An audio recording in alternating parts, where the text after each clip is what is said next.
tenemos mucha expectativa. Así. Estamos empezando a grabar esta charla con Juan Pablo Córdoba. Estamos muy contentos, Juan Pablo, de tenerlo con nosotros. Tenemos mucha expectativa de saber cuál es su análisis, su visión de la reforma tributaria.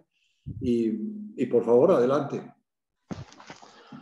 Bueno, muchas gracias. Sí, aquí estaba viendo en lo de conciliación, si de pronto hay algunos cambios y puede que haya algunas imprecisiones en lo que se va a plantear aquí, pero no creo que sean fundamentales. Armando, pues de nuevo, muchísimas gracias por invitarme a compartir con este grupo. Habíamos hablado pues de tener esta charla por estas épocas, una vez terminada la aprobación de la reforma. Pero bueno, digamos, la presentación que he preparado sobre todo se basa en el tema de empresas. Obviamente la reforma tiene otros elementos que no voy a entrar a discutir, que creo que en algunos frentes son positivos y avanzan, como el tema de los, digamos, de los alimentos saludables, alguna limitación a exenciones, el tema de progresividad en personas naturales, pero pues digamos el foco de mi presentación es sobre todo el tema empresarial, que pues creo que el tema fundamental aquí es la competitividad tributaria del país y la atracción de inversión y la generación de una canasta exportadora diversificada y con atracción de inversión. Entonces, si les parece, pues voy a compartir la presentación y lo tomamos desde ahí. Por favor, interrúmpame en cualquier momento. Sí, yo diría que más que una última palabra con la reforma, esto es un poquito trabajo en progreso, mientras uno digiere totalmente todos los aspectos de la reforma, pero pues como les digo, me voy a enfocar en esta parte que para mí es como la parte más significativa. Ahí estarían ya viendo la presentación. Sí, correcto. ¿Puede ponerlo en pantalla completa, Juan Pablo, por favor? Ahí está en pantalla completa, ¿no? No, está en... no está en pantalla completa. A ver. No, ahí está la presentación, pero al lado hay que cerrar la presentación al lado. Pero en él de pronto que lo veo por ahí es más técnico que yo. Pero en él. Y ahora sí. Sí, en la parte inferior ahí está para... No, obviamente, lo que pasa es que no sé qué pasa que no agarra. Ya.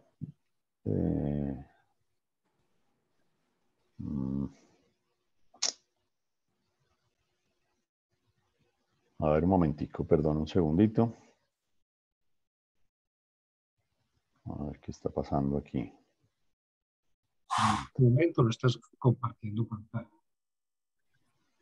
Armando tiene el micrófono abierto, por si acaso.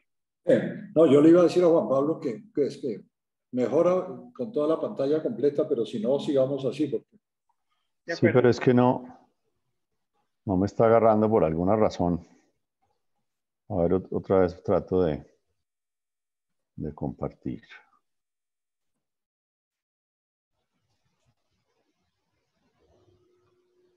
Ahí está la agenda en pantalla completa en mi computador. ¿Ustedes no? No importa, sigamos así porque se ve sigamos así. O si quieres te la mando, Marta. Yo sí la veo. ¿En pantalla completa? Sí. No. Pues no sé. Entonces, tenemos rezagos de internet. Juan Pablo, sigamos así. Pues. Bueno, listo. Entonces, como les decía, me voy a enfocar básicamente en el tema de empresas, que veo que ahí hay algunos cambios de última hora, pero como digo, no creo que cambie lo sustancial del mensaje. He estado aquí un resumen ejecutivo rápido, una discusión, pues una pequeña reflexión sobre las motivaciones de la reforma, la evolución de las tasas de tributación en Colombia en los últimos 10 años, el resultado de la reforma, que pues es un tema, se genera una mayor dispersión de tasas corporativas y una pérdida de competitividad tributaria en Colombia, un pequeño tema sobre costo de capital en Colombia y las conclusiones principales sobre esta conversación. Entonces, en el resumen ejecutivo aquí estoy pasando la lámina, no sé si pasó. Resumen ejecutivo. No ha pasado. No sé qué es lo que pasa con Ahí este pasó, tema. ya pasó, ya pasó. Ya No, pasó. entonces hay que tener paciencia. Tener paciencia. Bueno, entonces, digamos, el resumen ejecutivo, lo bueno de la reforma, yo creo que, pues yo creo que dada la situación fiscal del país, recaudar o generar una reforma tributaria que recaude 20 billones de pesos o de ese orden de magnitud anualmente, aunque tiene unos componentes transitorios, pero órdenes de magnitud, es una reforma de 20 billones de pesos anuales en medio de la situación fiscal muy delicada, que potencialmente mejora la solvencia de la nación, pues es una buena noticia. Y en ese orden de ideas, pues yo creo que el gobierno desde el día uno, y pues ahí liderado por el ministro Campo, realmente pues han mostrado compromiso con la responsabilidad fiscal, y pues la prueba de ello pues es esta reforma que sí moviliza recursos importantes para el gobierno. Lo otro que yo resaltaría es que pues el gobierno y el Ministerio de Hacienda mantuvieron un diálogo abierto todo el tiempo, mucha apertura al diálogo y a escuchar puntos de vista, y eso pues también creo que ha sido muy positivo en el proceso de discusión. Obviamente el resultado final pues tendremos opiniones diferentes sobre lo bueno, lo malo y lo feo de la reforma, pero creo que el proceso fue un proceso pues abierto al diálogo que es muy positivo. Lo otro que yo resaltaría en términos de lo positivo en este momento es que pues la aprobación rápida del proyecto de reforma pues es una buena noticia en el sentido de que se cierra la incertidumbre, se termina la incertidumbre que genera una discusión de reforma tributaria, y como que nos podemos volver a dedicar a lo que todos tenemos que hacer. Entonces, pues el hecho de que el trámite haya sido abierto a la conversación, al diálogo, a las sugerencias, y que además se haya evacuado relativamente rápido, pues también es positivo en el sentido de disminuir la incertidumbre. Pero desde el punto de vista de tributación empresarial, que como digo es el foco de esta presentación, el resultado no es bueno. Yo creo que en términos del diseño de la política tributaria empresarial, de equidad horizontal, en términos de complejidad del sistema y competitividad internacional, pues el resultado de la reforma, a mi juicio, no es bueno, y voy a dar algunos de los argumentos a continuación. Voy a pasar aquí la lámina, doctora Marta. Este es un gráfico que el Ministerio de Hacienda ha producido durante las últimas reformas tributarias para justificar algunos de los movimientos en las reformas tributarias que se han presentado en el país. Y en particular es en el que se dice pues, que Colombia... Yo no veo el gráfico todavía. Ahora sí. Gracias. Bueno, entonces este gráfico básicamente lo que dice es comparando Colombia con el promedio de los países de la OECD, Colombia recauda mucho de las empresas y muy poco de las personas naturales. Ese argumento pues lo hemos oído muchísimo, y era uno de los principales, digamos, argumentos para esta reforma tributaria, donde lo que se buscaba era incrementar la progresividad de la tributación a las personas naturales y, pues, digamos, disminuir la dependencia de la tributación empresarial. Ahí, como vemos, digamos, en la barra gris, lo que dice es que en los países de la OECD, pues cerca del 50% de los impuestos viene del impuesto de renta de personas naturales, y las empresas contribuyen tan solo un 10%, y los impuestos al consumo un 20%. El caso de Colombia, pues tenemos una relación en la que las empresas contribuyen, digamos que hasta este momento, 26% de la tributación total, o sea que es casi 3 veces o 2 veces y media lo que contribuyen las sociedades en los países de la OECD, y las personas naturales contribuyen un 18%, y en Colombia, digamos, un 29% el IVA. Entonces, digamos que este es uno de los elementos fundamentales de crítica, digamos, a la composición de la tributación en Colombia: muy poco de personas naturales y mucho de empresas. Desafortunadamente, en las líneas puntuadas doradas, que aquí me ayudaron a preparar el equipo técnico de Andrés Velasco, que nos acompaña hoy del CARF, la estimación que tenemos es que en las líneas doradas o punteadas doradas, lo que vamos a tener como resultado es que básicamente lo que sucede con esta reforma es que el aporte de las sociedades va a aumentar del 26 al 28%. Entonces, y se modifican marginalmente, digamos, la contribución de personas naturales y de otros impuestos.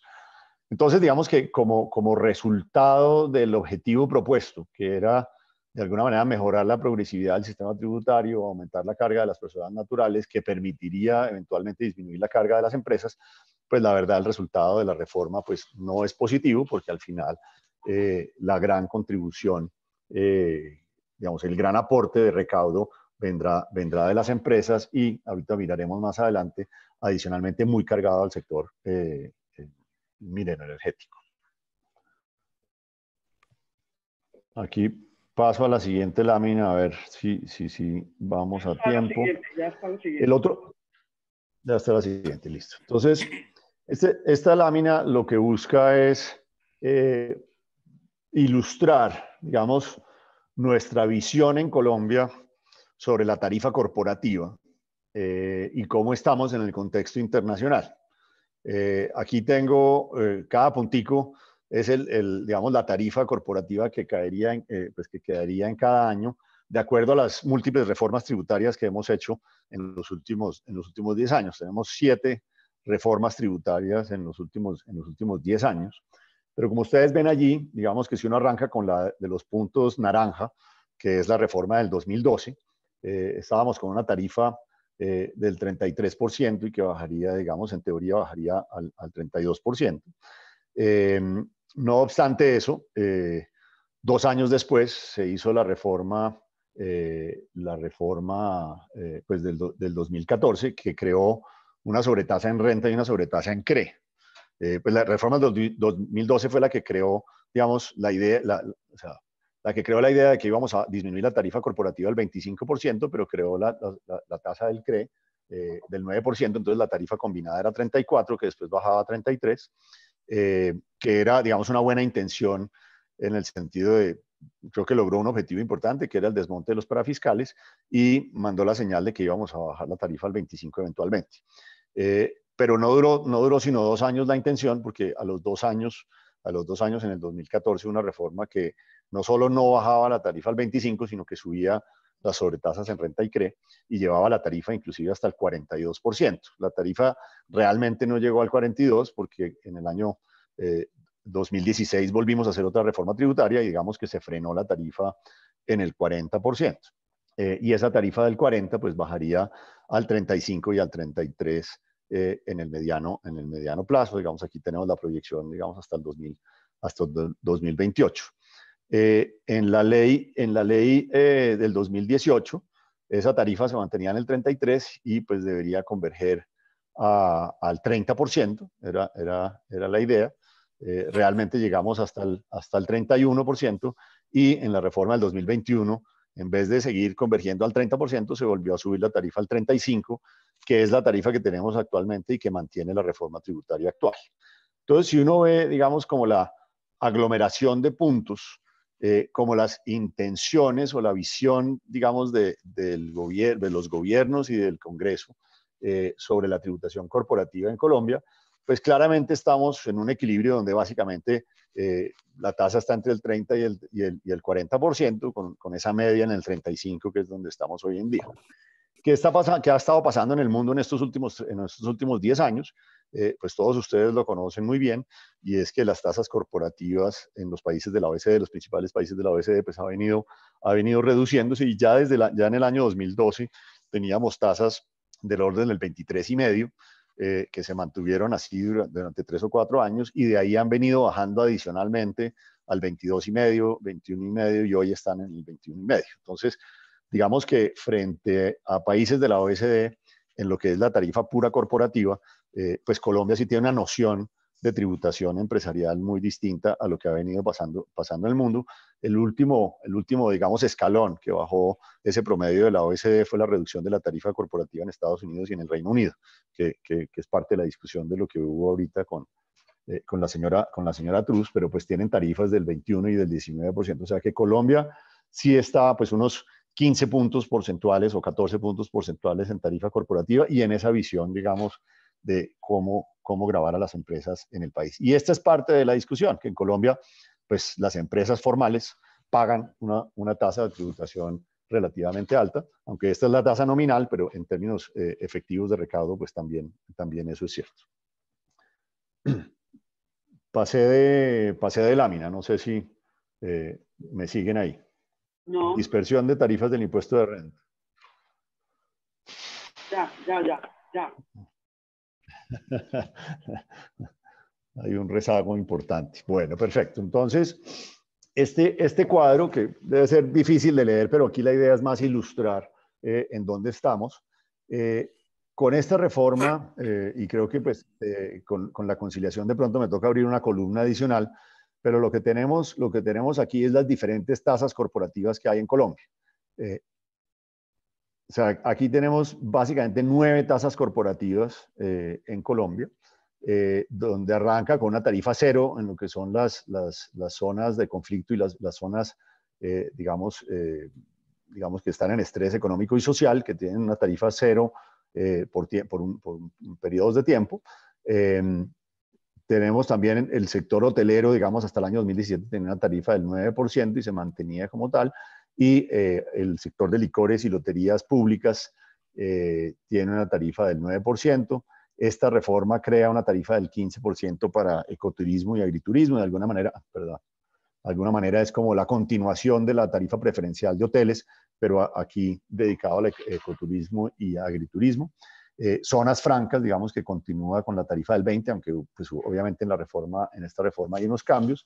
La tarifa general, que queda pues, en el 35% para la gran mayoría de empresas. Y a la derecha, digamos, de la columna que tiene la sombra color crema, pues están los sectores que tienen adicionalmente sobretasas, algunas de ellas temporales. Entonces, está el sector hidroeléctrico, que tiene una tarifa adicional del 3%, lo lleva al 38%. El sector financiero, que tiene una tarifa adicional, una sobretasa de 5 puntos, que la lleva al 40%. El sector minero, que va a tener una sobretasa del 5 o del 10%, o sea que puede estar en el 40 o en el 45%. Y el sector de hidrocarburos, que va a tener una sobretasa que va entre pues, el 5 y el 15%, o sea que la llevaría al 50%. O sea, tenemos una dispersión de tasas sectoriales nominales, digamos, en Colombia, entre el 0 y el 50%, que, pues, digamos, muestra pues, esta gran dispersión que tenemos.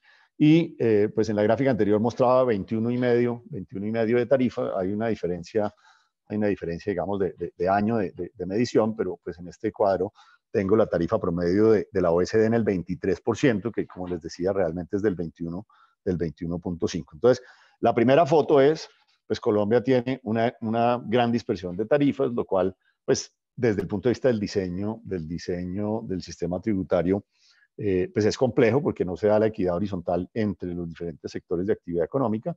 Y adicionalmente, pues en esta reforma, con las sobretasas, esa dispersión de tarifas, pues se agrava o se ahonda en es como resultado de la reforma.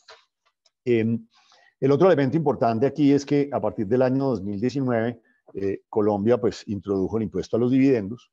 Y cuando uno mira entonces la tributación de las rentas empresariales, pues tiene que mirar el impuesto combinado corporativo más el impuesto de los dividendos. En el panel de la mitad, pues está el efecto del impuesto a los dividendos. Lo que hace este proyecto de ley, creo que con buen tino, es introducir progresividad en el impuesto a los dividendos, quizás de una manera compleja, pero digamos que es... Hola. Bueno.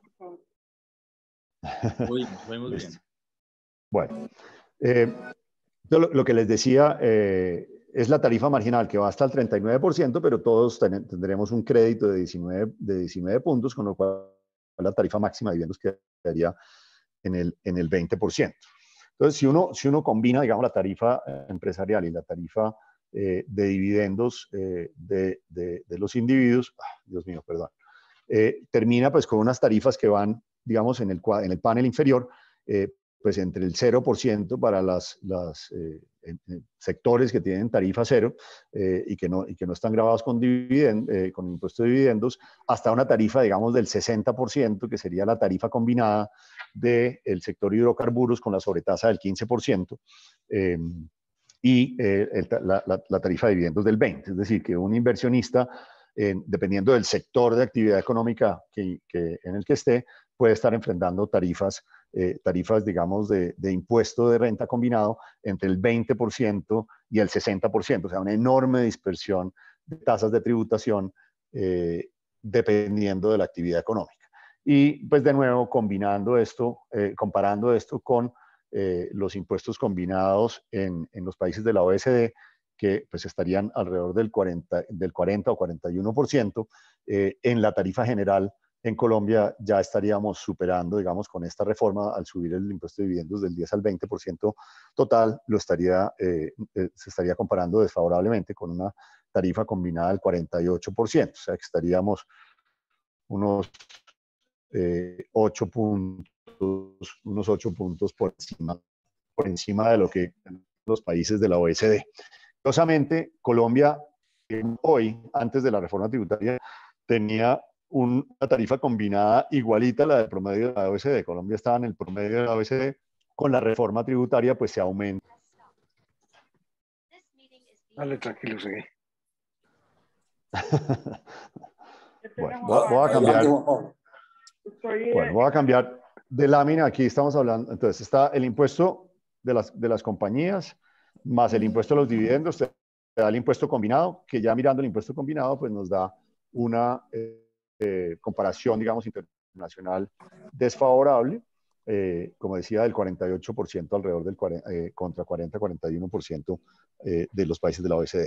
Y adicionalmente, digamos que con la introducción del impuesto al patrimonio y que ahora se introduce de manera permanente, pues se genera un costo adicional para los inversionistas, digamos, en la actividad empresarial, pues tendríamos que, dependiendo de la rentabilidad ex ante, digamos, de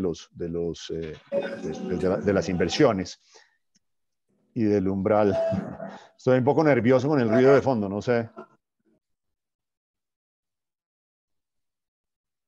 ¿Estamos? Bueno, gracias. O sea, creo que es que continúe, por favor. Ya, bueno. Entonces, aquí lo que trato de hacer es mirar adicionalmente, digamos, al impuesto combinado, cuál sería el impacto adicional que trae el impuesto al patrimonio para las personas naturales que están invirtiendo en empresas en el país. Obviamente ese impacto es muy sensible a la rentabilidad, digamos, antes de impuestos de cada una de las actividades. Si yo tengo una empresa,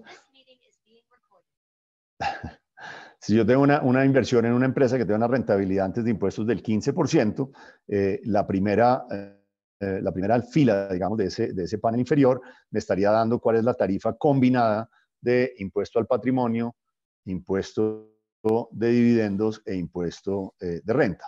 En el caso de las CESES y SOMAC, que tienen una tarifa cero, ese impuesto combinado sería del 30%, que básicamente vendría totalmente del impuesto al patrimonio y incrementaría hasta un 70% de tarifa de tributación en el sector de hidrocarburos si fuera una persona natural la que está invirtiendo, digamos, en una empresa del sector hidrocarburos.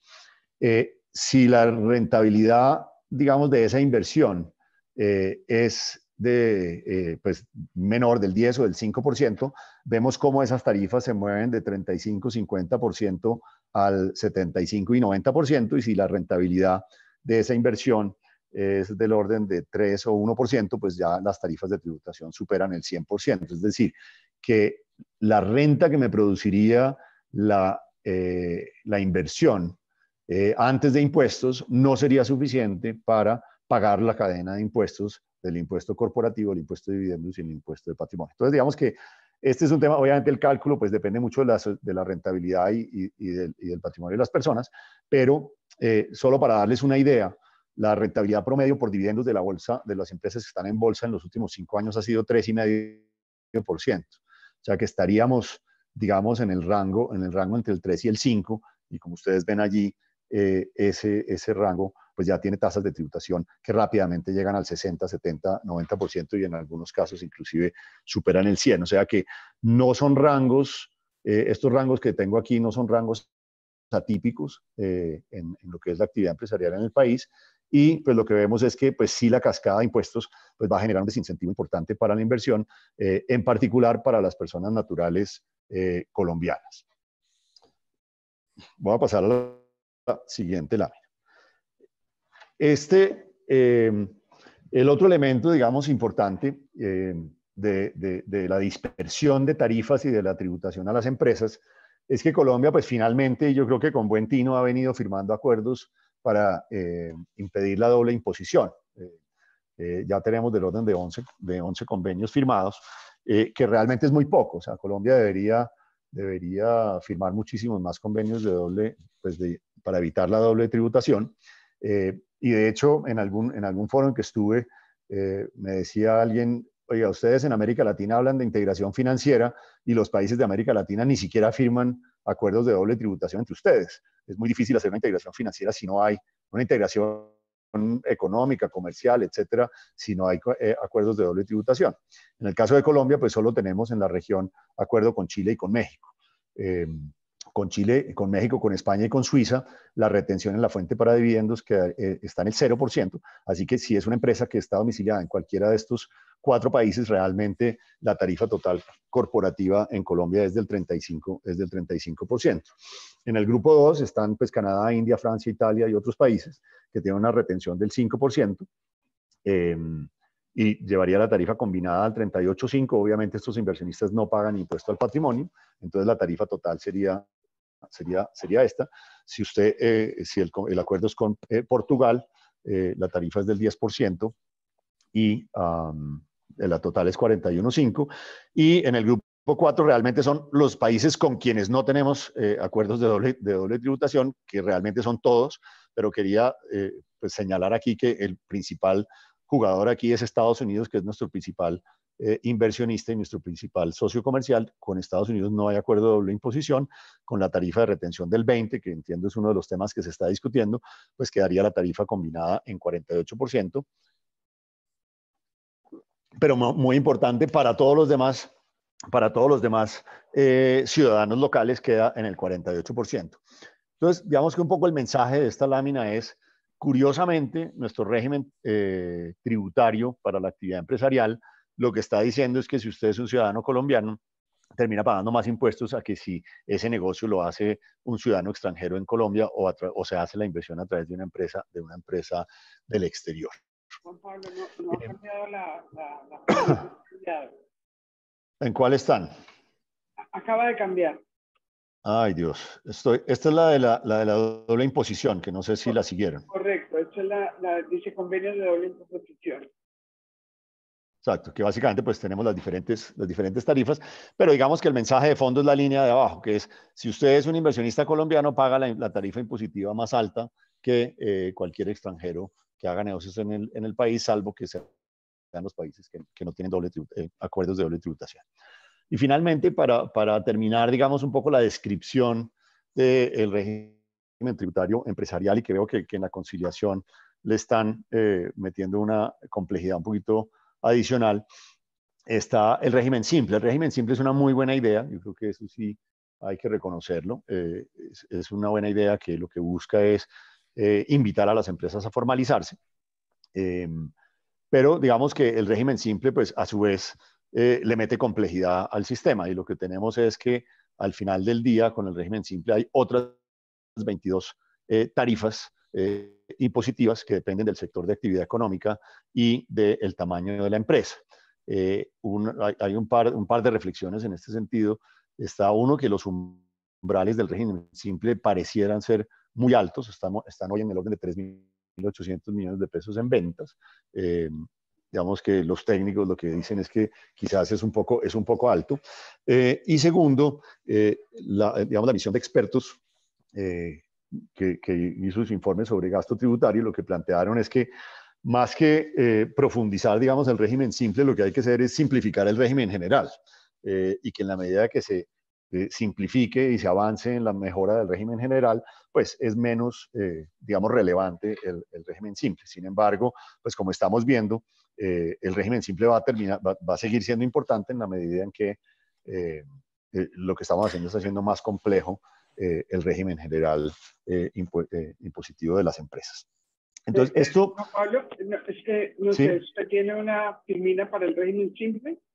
Sí, Porque no ha dice... pasado. Ahora sí.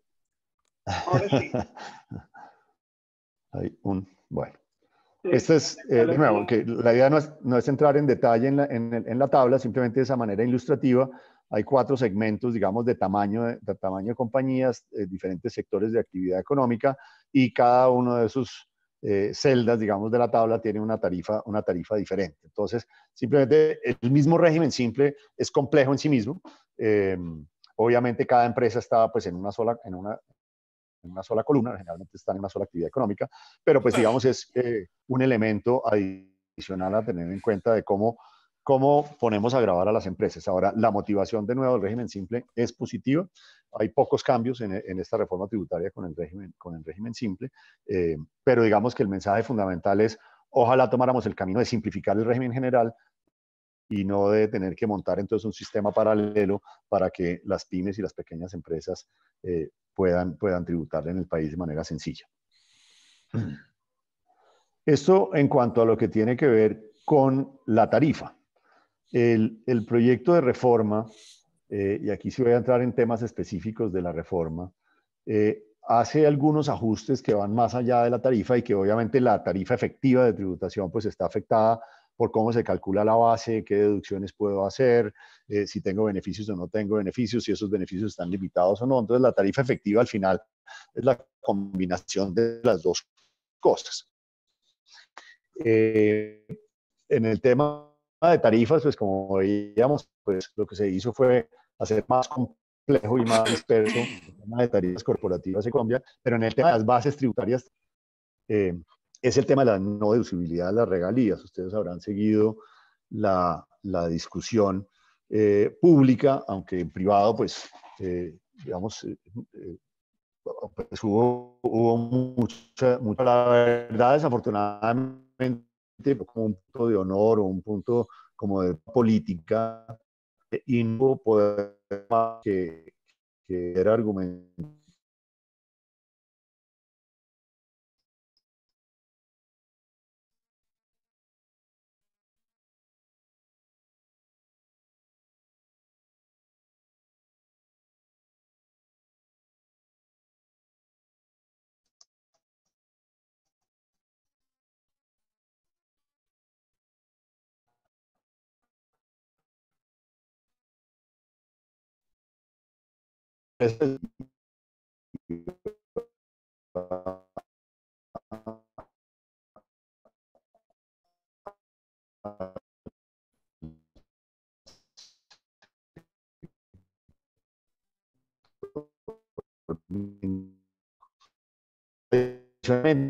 La manera como se incorporó contratos. Los contratos del pago de regalías a precios de mercado y otras se liquidan a costo.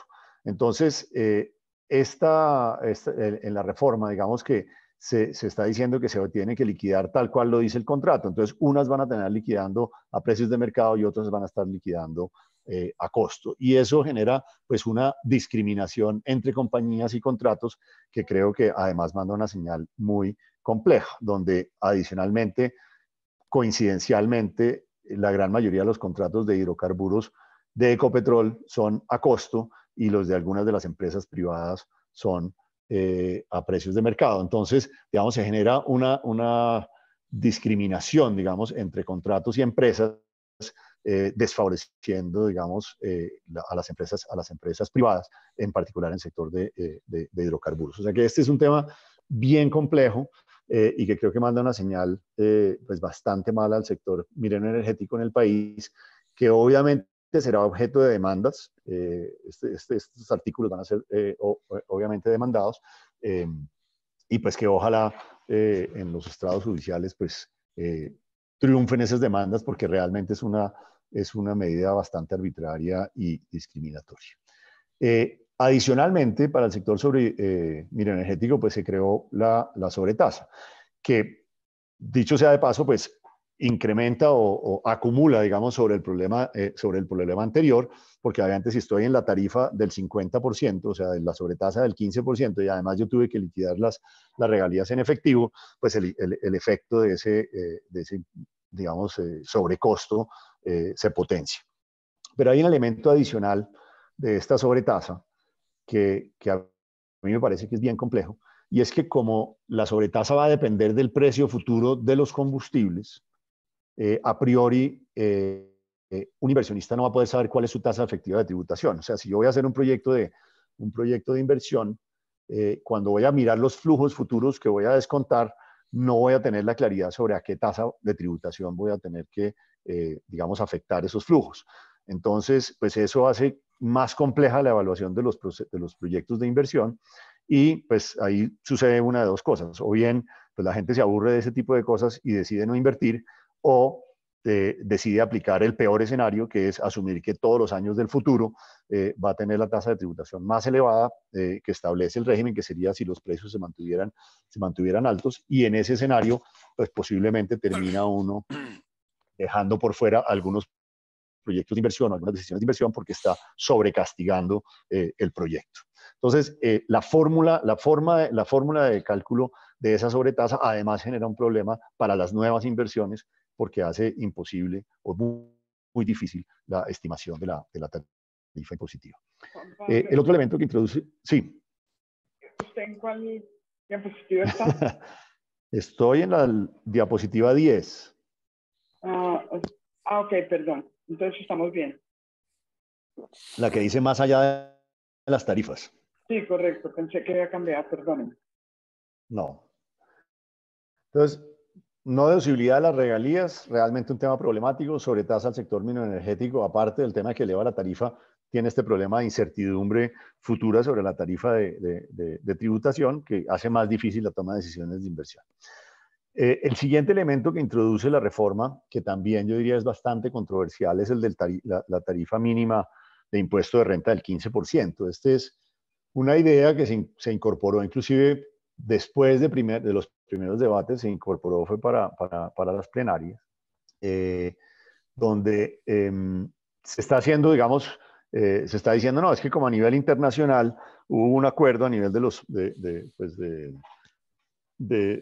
G20 y de la OECD para poner una tarifa mínima de impuesto de renta del 15% a las grandes multinacionales de presencia global. Entonces, introduzcamos un impuesto mínimo de renta equivalente en Colombia para las empresas.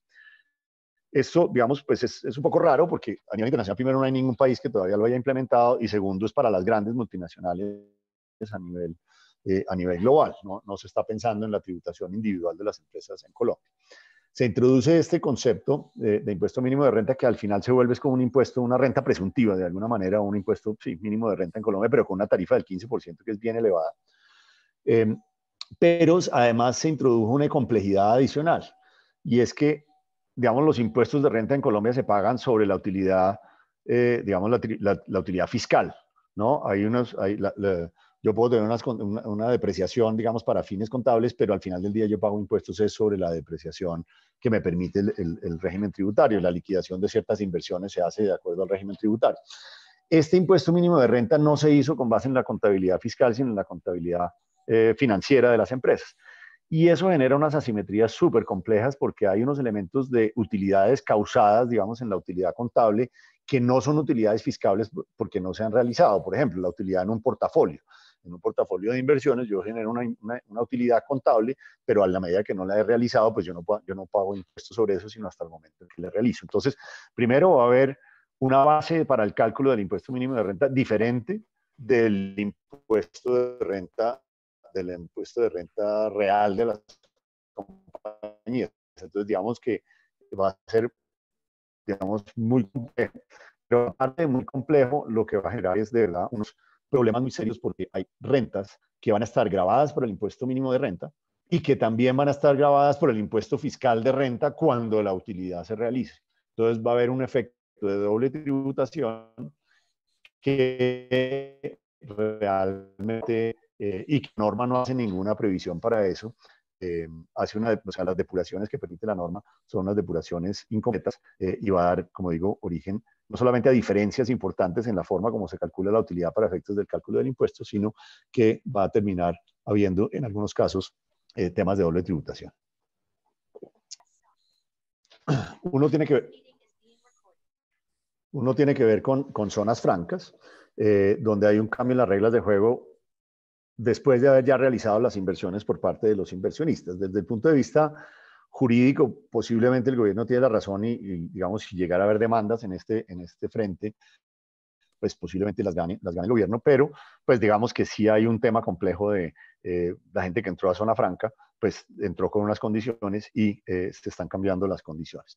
Ahora, es con buena intención, con la idea de generar mayor actividad exportadora, y ahí algunos tributaristas también plantean que puede haber algunos temas de la OMC, porque sería, digamos, un subsidio, si se quiere, a la exportación. Entonces, digamos que este es un tema, digamos, que puede que las intenciones hayan sido buenas, tiene su digamos, justificación y posiblemente razones jurídicas, digamos, para poderlo defender, pero sin duda va a generar problemas desde el punto de vista de estabilidad de las reglas de juego y, como digo, puede inclusive tener temas, implicaciones de comercio internacional. Y por último, digamos, un tema, digamos, más cercano a nuestro sector, al reintroducir el impuesto al patrimonio, se buscó inicialmente, digamos, que el patrimonio se declarara lo más cercano al valor comercial posible. Eso obviamente generó una reacción muy, muy fuerte porque iba a haber unos incrementos en patrimonios muy significativos, con la dificultad de que en muchos casos el patrimonio, digamos, a valor estimado no necesariamente es el valor realizable. Eso se fue corrigiendo, digamos, en el curso de la discusión, y se generó una figura, digamos, del valor actualizado del patrimonio, actualizando por inflación desde el año 2006. Y el único activo que quedó a valor comercial son precisamente las acciones inscritas en bolsa. Entonces, digamos, si bien puede que ese valor sea el valor más cercano al valor real de las empresas, lo que es totalmente injusto es que las pocas empresas que han hecho la tarea, digamos, de manera muy transparente, exponerse a los mercados públicos, etcétera, van a terminar liquidando el impuesto al patrimonio con un costo más alto o con un valor patrimonial más alto que el del resto de las empresas del país, que pues obviamente para nosotros es problemático. Voy a pasar la lámina. Ya pasó. Bueno, entonces pues es, digamos, una aproximación. Este es un tema muy, muy difícil de cuál es el costo de uso del capital en Colombia, pero obviamente es algo que afecta la toma de decisiones de inversión en el país. Esta es una lámina también que elaboró el equipo técnico del CARF, donde pues yo creo que hay varias metodologías, pero pues esta es la metodología pues más utilizada y el componente principal, digamos, de estos de este costo de uso de capital, pues básicamente uno es evidentemente la tasa de interés real en el país, y el otro elemento fundamental para el cálculo es el sistema tributario, cómo impacta, digamos, la tributación, el sistema, el costo de capital. Y lo que queremos ilustrar aquí, más que discutir sobre el nivel específico del costo de uso de capital, es que Colombia ha venido, digamos, disminuyendo su costo de uso de capital en los últimos 20 años, lo cual es una gran noticia. O sea, necesitamos un costo de uso de capital bajo, digamos, para estimular mayor inversión y mayor crecimiento económico. Esa disminución del costo de uso de capital, pues en gran parte ha venido acompañado de la reducción en las tasas de interés, digamos, hasta el año 2020-2021. Pero tristemente, en el 2022 y ahora con la reforma tributaria en 2023, lo que vemos es una devolución, digamos, del costo de uso de capital. Entonces, también aquí, pues obviamente están subiendo las tasas de interés real, pero también la reforma tributaria para el 23 y para adelante, pues no va a ayudar a mantener bajo ese costo de uso de capital, está incrementando el costo de uso de capital. Posiblemente la discriminación es 60% o algo de esa naturaleza, el costo vía tasas de interés, el incremento vía tasas de interés y 40% vía tributación. Pero pues el mensaje fundamental es que veníamos en una senda, yo creo que positiva en el país de reducción del costo de uso de capital, y desafortunadamente, digamos que pues este año y el siguiente, y a raíz de la reforma tributaria, pues estamos echando para atrás, y pues eso no necesariamente es una buena noticia para el país. Voy a pasar entonces a las conclusiones, y para abrir la discusión. Seguramente aquí habrá muchos comentarios. Pero bueno, entonces voy a tratar de resumir rápidamente. La reforma mejora el recaudo para el gobierno nacional, pero implica un esfuerzo significativo adicional de sectores formales y modernos de la economía, como el sector de hidrocarburos, minero, hidroeléctrico y financiero. Entonces, de alguna manera, terminamos penalizando a los mismos, a los grandes y a los formales, que pues creo que como señal es complejo. Como mencioné al principio, pues se agravan de manera, a mi juicio, bastante seriamente los problemas de equidad horizontal corporativa en el país, aumentando la dispersión de la tributación efectiva por sectores e incluso por tamaño de compañías. Entonces, pues eso me parece que es bien complicado, porque vamos a terminar con un sistema muy granular de tributación en el país. Y como vimos, frente a la tributación a nivel internacional, pues Colombia claramente está, digamos, retrocediendo en términos de competitividad corporativa. Y pues eso, una de las preguntas que nos vamos a tener que hacer es, bueno, ¿y el resultado neto de esta reforma tributaria es positivo para la inversión o es negativo para la inversión? ¿Es positivo para el crecimiento económico o es negativo para el crecimiento económico? Ese cálculo, digamos, de los 20 billones de recaudo sostenido, pues van a depender mucho de qué sucede con el crecimiento del PIB hacia adelante. Si la reforma genera un tal desincentivo a la inversión, podría inclusive verse una disminución en el recaudo hacia adelante. Siguiendo entonces con los elementos de la reforma, como decía, en el tema de las regalías, realmente hay elementos técnicos problemáticos, esta no deducibilidad de las regalías, y sobre todo también la asimetría entre los contratos y las empresas, dependiendo del tipo de contrato de regalías que tenga, genera, digamos, problemas técnicos, aparte de temas como el que mencioné del impuesto mínimo de renta, que creo que genera más problemas que beneficios con su introducción. Yo creo que ahí lo que pasó es una buena idea, pero que no se maduró suficientemente, y pues se introdujo en el proyecto de ley, no hubo mucho debate, y creo que vamos a terminar con un problema serio, digamos, con ese impuesto mínimo de renta hacia adelante.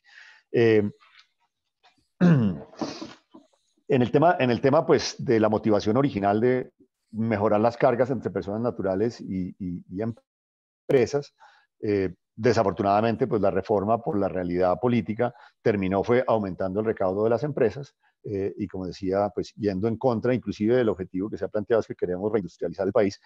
Pues si le subimos la carga tributaria a las empresas, es más difícil ese propósito de reindustrializar el país. Y el último bullet de esta lámina, pues digamos que agrava un sesgo que ya teníamos en contra, digamos, de la inversión local en Colombia. Con el impuesto al patrimonio se agrava seriamente el tema, y que con los acuerdos de doble tributación, pues hace preferible entonces ahora hacer inversiones en Colombia desde el exterior y no siendo una persona natural colombiana. Este es un mensaje, yo creo que también muy negativo, sobre todo para los grandes inversionistas locales, donde dice, si usted se incorpora fuera de Colombia, pues le va mejor en su actividad productiva en Colombia. Invita además a una complejidad adicional en la estructura corporativa de las empresas en el país, pérdida de transparencia, etc.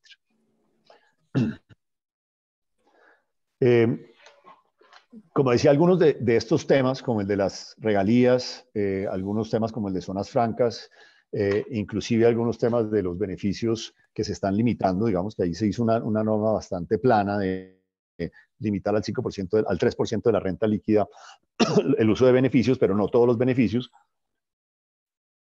Pero es posible que esto genere controversias jurídicas hacia adelante, y pues eso genera pues también incertidumbre. Mi conclusión de esta parte, como digo, de esta parte de la reforma, porque pues la reforma tiene otros elementos, pero me quería concentrar en el tema empresarial, es que al parecer en Colombia el único acuerdo posible es en tributación empresarial, es cobrarle, en tributación en general, es cobrarle más a las empresas formales y a los asalariados, en vez de todo lo que hemos venido hablando en estos foros y en muchos otros foros de ampliar la base de impuestos, reducir la complejidad del sistema y mejorar la competitividad tributaria del país. Creo que esta reforma, por más de que hubo una muy buena apertura a la discusión, terminamos un poco en el mismo ejercicio del 2021 y en el mismo ejercicio de muchas de las reformas anteriores, donde los únicos que terminan poniendo plata significativa son los empresarios formales, y creo que eso es malo para la competitividad tributaria del país. Como decía, adicionalmente terminamos con un sistema tributario muy granular, donde casi que hay un sistema tributario individual para cada empresa en cada sector y tipo de accionista, que creo que también desde el punto de vista de la competitividad y la simplicidad del sistema, pues es bastante complejo. Entonces, bien porque muestra responsabilidad fiscal, bien porque se recauda una plata que se necesita para, digamos, mejorar la sostenibilidad fiscal, la sostenibilidad fiscal del país, pero desde el punto de vista de del diseño del sistema tributario en lo que tiene que ver con las empresas, creo que esta reforma pues, nos aleja del objetivo que nos hemos trazado, digamos, en los últimos años en Colombia, y que va en contravía de las recomendaciones de los expertos en muchos de los frentes. Lo dejaría ahí, doctor Armando. Muchísimas gracias. No, a usted, Juan Pablo, pues muy interesante, muy claro como todas sus presentaciones, nos deja muchas ideas. Le quiero rogar a usted y a las personas que nos escuchan, hemos tenido dificultades técnicas, no las vamos a repetir, y invito a las personas, a los asistentes, a levantar la mano. Y Juan Pablo, tenemos una cantidad de manos amarillas allá. Le voy a dar la palabra a grupos de 3 personas. Vamos a empezar con Astrid, después Luis Fernando Mejía y después Nano Zuleta. Astrid, adelante. Gracias. Muy buena presentación, Juan Pablo. Tengo unas preguntas como de aclaración, unas reflexiones. En términos de la competitividad tributaria corporativa, uno desearía tener comparaciones en términos de tasas efectivas de tributación, ¿no? Y eso en el caso de esta reforma, en la medida en que se eliminan exenciones, puede mostrar una elevación de esa tasa efectiva en el caso de Colombia. Pero pues puede ser limitación de datos o lo que sea, pero pues es una reflexión que tengo. Lo otro es un tema que yo no he entendido, no sé si ustedes lo han entendido, que es con respecto de la deducibilidad, no deducibilidad de las regalías, y después lo que tenía ese artículo en una versión que yo vi, que era lo de la contabilización en términos de costos de producción o de costos de venta. En la presentación entendí que en el caso de Ecopetrol, que hace ese registro en términos de costos de producción, se estaría beneficiando y estaría habiendo una discriminación contra las empresas privadas que sí registran estas regalías como costo de ventas a precio de mercado. Pero no entendería así intuitivamente por qué sería, eso afectaría más a las empresas privadas, porque en ese caso ellas podrían deducir un monto mayor a precio de venta. Pero pues me parece contradictorio con el resto del artículo, porque dice que no habrá deducibilidad. Yo no he entendido bien ese artículo. Y la tercera pregunta es un poquito de aclaración. En los cuadros iniciales que había comparaciones entre Colombia y la OECD, el IVA tiene un 27% no entendí ese 27% a qué se refería, y se compara con la OECD que tiene el 20%, pero ese indicador no entendía a qué se refería y si es más alto en Colombia que en la OECD. Eso es todo. Gracias, Astrid. Luis Fernando Mejía, adelante.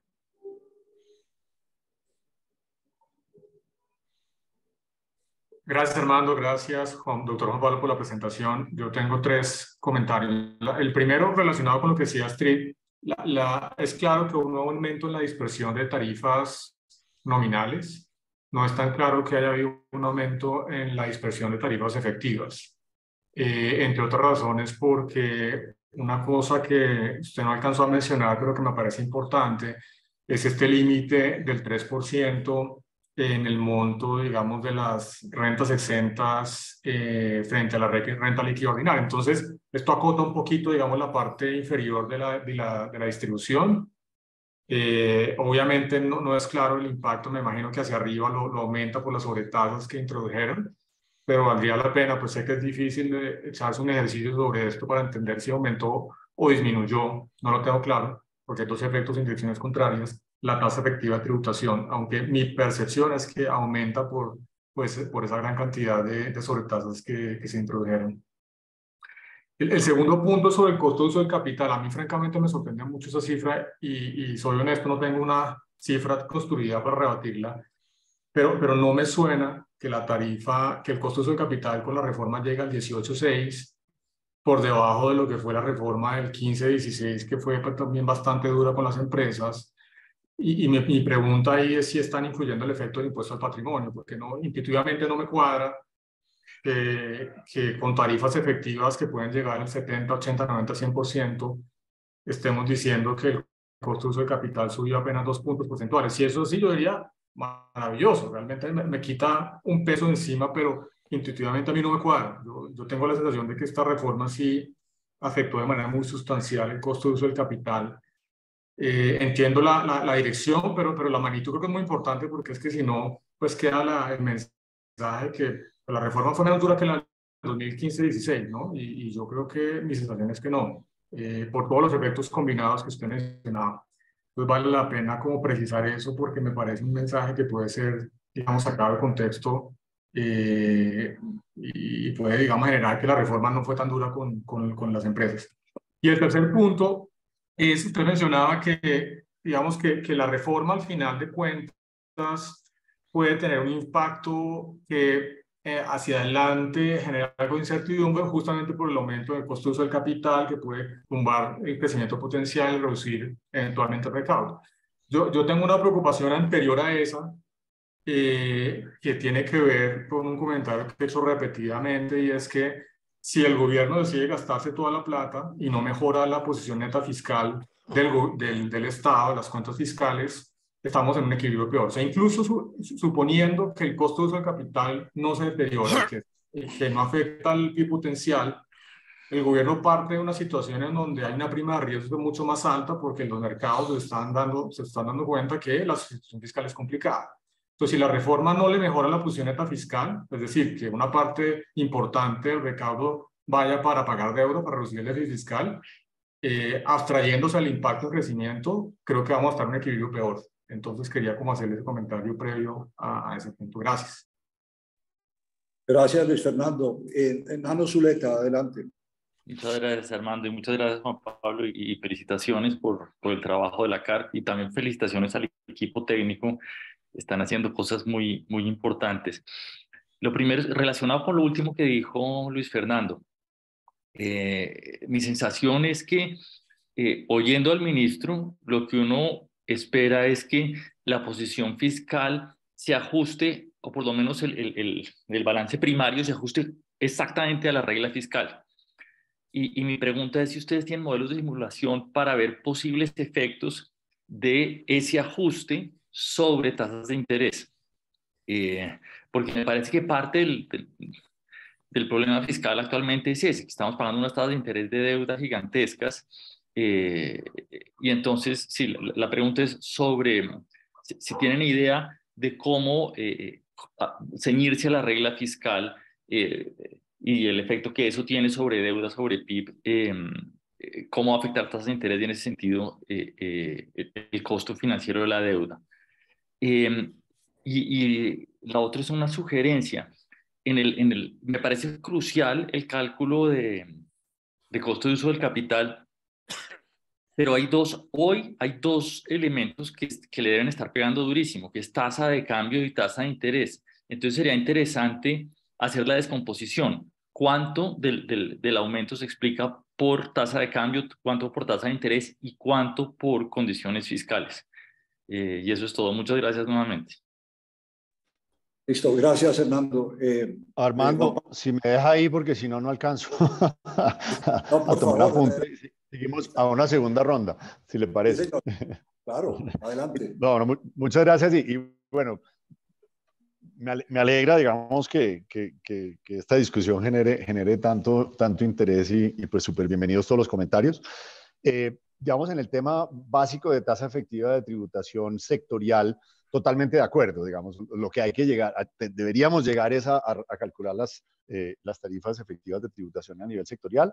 La verdad, pues, uno, tocaría esperar a que ya uno mire con los datos reales el efecto de la reforma para poder hacer esas comparaciones.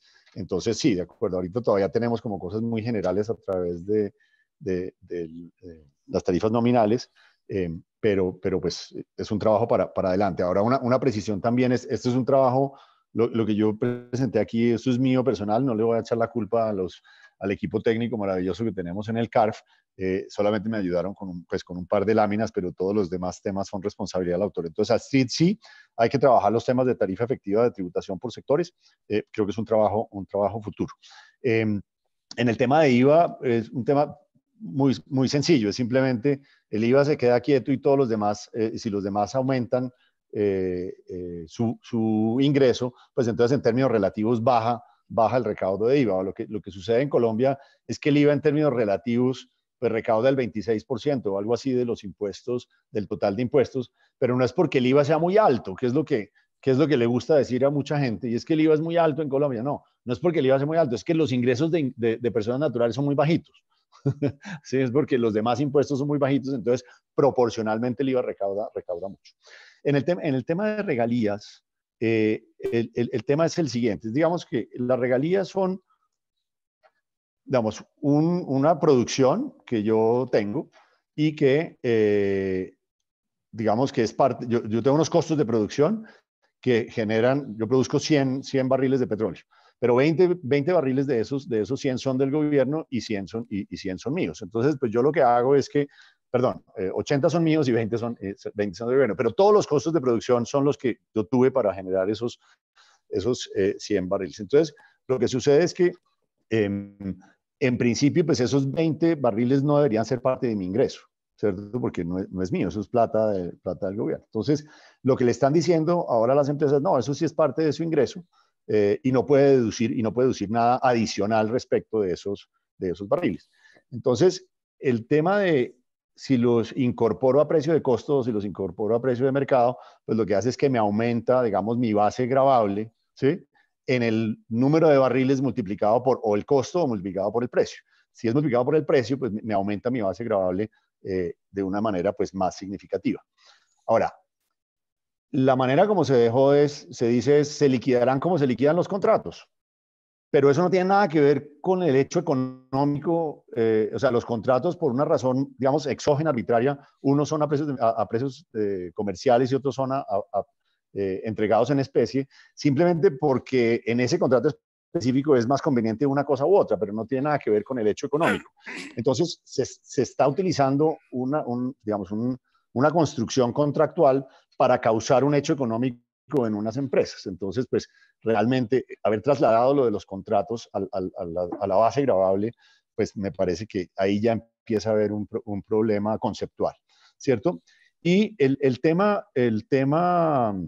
digamos, de quién se beneficia o no, no es una acusación, es simplemente que como es una distribución completamente aleatoria quién tiene qué contratos, ¿no? Y cómo se firmaron esos contratos, las empresas privadas que tienen, digamos, contratos en especie, pues están en igualdad de condiciones que un Ecopetrol que tenga el mismo tipo de contratos a costo. Simplemente es como coincidencialmente en la distribución de contratos, más contratos a precios de mercado en hidrocarburos en las empresas privadas que lo que hay en Ecopetrol. Pero es una coincidencia, digamos, ¿no? Yo no quiero de ninguna manera decir que fue un tema deliberado, ni es una acusación, ni muchísimo menos, pero pues a las empresas privadas sí les genera pues cierta incomodidad que además de que me pusieron este tema específico de grabar mi ingreso que no es mío, Adicionalmente, a mí me lo están grabando de una manera distinta que se lo están grabando a Ecopetrol. Entonces, ese es como el punto. Pero es un tema totalmente coincidencial con la manera, digamos, como están los contratos y que no tiene nada que ver con el hecho económico que genera el impuesto. En el tema de la dispersión que decía Luis Fernando, yo creo que la limitación de los beneficios va en la dirección correcta. Yo creo que ese sí es un tema que va en la dirección correcta. Ahí lo que pasó es que se limitaron unos y no todos, digamos, ¿no? Entonces, pues digamos, mejoramos parcialmente, pero no mejoramos todo lo que se quería. Pero también hay exclusiones. Entonces, si yo estoy en tarifa cero, pues no me aplica la limitación del 3 porque son estas zonas especiales, etc. Entonces, los de más abajo, de pronto no se van a ver, digamos, perjudicados por esto. Y la reforma sí definitivamente, al aumentar con el tema de las sobretasas, yo sí creo que agrava el tema de la dispersión. Entonces, en neto, de acuerdo, Luis Fernando, hay unas a favor y unas en contra, pero yo creo que en neto nos fuimos para el lado que no es, digamos, y sobre todo con unas tarifas, o sea, una dispersión hacia arriba, digamos, ¿no? Donde cuando Colombia lo que tiene es que ir modulando su tarifa corporativa, lo que terminamos es aumentando tarifas hacia arriba, que creo que no es bueno. En el tema del cálculo del costo de uso de capital, no tiene impuesto al patrimonio, esto es solamente tributación y dividendos, tienes toda la razón, si se mete patrimonio, pues ese costo de uso de capital en algunos temas podría ser altísimo. No nos queríamos meter en el tema del nivel, porque sé que es bien complejo. Era un tema de tendencia, pero de acuerdo que si uno simplemente dice, sí, mejor, empeoró un poquito, pero estamos igual que en el 2019, pues puede no parecer tan grave y posiblemente sí es más grave de lo que indica esa lámina. Así que súper bienvenido el comentario. Muchísimas gracias. Ahora, Hernando y Luis Fernando plantean el tema ya más fiscal, que evidentemente tiene, digamos, como dos elementos. Uno es, y que tampoco era objeto de la presentación, y pues de nuevo el equipo técnico pues no hizo parte de esta conversación, entonces lo vamos a hacer, pero no estaba como preparado para esta charla, pero no sé si Andrés se lance. Pero obviamente el tema, digamos, el tema es, bueno, 20 billones adicionales, digamos que son 20 billones constantes en el tiempo. ¿Qué vamos a hacer con esos 20 billones? ¿Vamos a disminuir deuda o vamos a hacer nuevo gasto primario? Y si hacemos nuevo gasto primario, ¿será nuevo gasto temporal o será nuevo gasto permanente? Esa es como la discusión, yo diría que principal, más fiscal que tributaria. De todas maneras, digamos, a mí me parece que si uno recauda más, por lo menos tiene, en teoría, más grados de libertad para actuar, ¿no? Entonces, tener más recaudo, pues le da mayor mayor flexibilidad y mayores grados de libertad al gobierno para eso. Ahora, desde el CARF, nosotros sí hemos sido vocales, de hecho el comunicado de la semana pasada lo hace explícito, que creemos que una parte importante de la reforma se debe destinar al servicio de la deuda. No pusimos ahorrar porque ahorrar es un poco antipático, no es dejarlo ahí parqueado, sino que es disminuir deuda, o sea, disminuir la financiación, el costo de la financiación, o inclusive lo que hemos planteado es que la deuda del fondo de combustibles, del FEPEC, pues se debe amortizar en parte con estos recursos, ¿no? Entonces, sí creo que esa es la siguiente discusión que viene, es qué porcentaje de los ingresos de la reforma deberían dedicarse a disminución de renta, y sobre todo que no nos pase como ya nos ha pasado en el pasado, que como la reforma tiene unos ingresos transitorios, terminemos generando gasto permanente con ingresos transitorios y deterioremos la posición fiscal hacia adelante. Entonces, pues esa totalmente de acuerdo, es la discusión hacia adelante. No hacia adelante, es la siguiente discusión que debemos tener en el país, la programación, digamos, del plan financiero 2023 y cómo se van a utilizar los recursos de la reforma, la edición presupuestal, pues va a ser crítica para saber si sí mejoramos la solvencia fiscal o no. Pues digamos, en el punto de Hernando, pues un poco la causalidad de si disminuimos el déficit primario a la velocidad que dice la regla fiscal, qué efecto tiene sobre tasas de interés, pues no lo tenemos, no lo hemos hecho. Intuitivamente, pues sí debería haber una disminución en la prima de riesgo en la medida que se dé la consolidación fiscal, pero creo que también hay otra discusión, es que la regla fiscal fija una senda que nosotros creemos que es lo mínimo que se debe hacer, pero la realidad macroeconómica del país está posiblemente exigiendo que esa senda sea más agresiva o más ambiciosa. O sea, el país necesita un ajuste fiscal más grande que el que marca la senda de transición de la regla fiscal, porque tenemos un déficit de cuenta corriente enorme, porque tenemos una prima de riesgo enorme, porque el costo el costo de financiar el déficit fiscal pues está ya en niveles no sostenibles. O sea, si usted proyecta de 2023 en adelante con tasas de interés del 12-13% y tasas nominales de crecimiento del PIB del 8 o 9%, pues estamos claramente en un nivel de insostenibilidad de la deuda. Entonces, claramente el ajuste deseablemente debería ser mayor. Es una discusión política muy compleja. Como digo, lo mínimo que deberíamos hacer es la senda que está marcada en la ley. Y viene una discusión adicional, es si 55% del PIB, dada las nuevas realidades de tasas de interés, es verdaderamente el ancla de la deuda o tenemos que estar pensando en un 50 o en un 45% del PIB de ancla de deuda. Pero creo que esas ya son otro tipo de discusiones hacia adelante. Creo que ahí contesté casi todo, doctor Armando. No, pues claro, Juan Pablo, claro que sí. Muchas gracias. Tenemos varias manos levantadas. Si le parece más manejable, le voy a dar la palabra a dos personas. Perfecto. Que van a ser Daniel Wills y Andrés Langebeck. Usted contesta y después seguimos. Armando. Entonces, Armando. Sí, señora. No, es que María Mercedes levantó la mano, está tratando de levantar la mano desde hace rato, pero no encuentro el lugar donde levantarla, pero no era para ver si la daba, por favor. No, por supuesto, con la venia de Daniel y Andrés, María Mercedes, adelante. Muchas gracias, pero me da pena que me estoy saltando a todo el mundo. Eso sí me da pena. Pero gracias, Juan Pablo, pues muy interesante la presentación que nos hizo.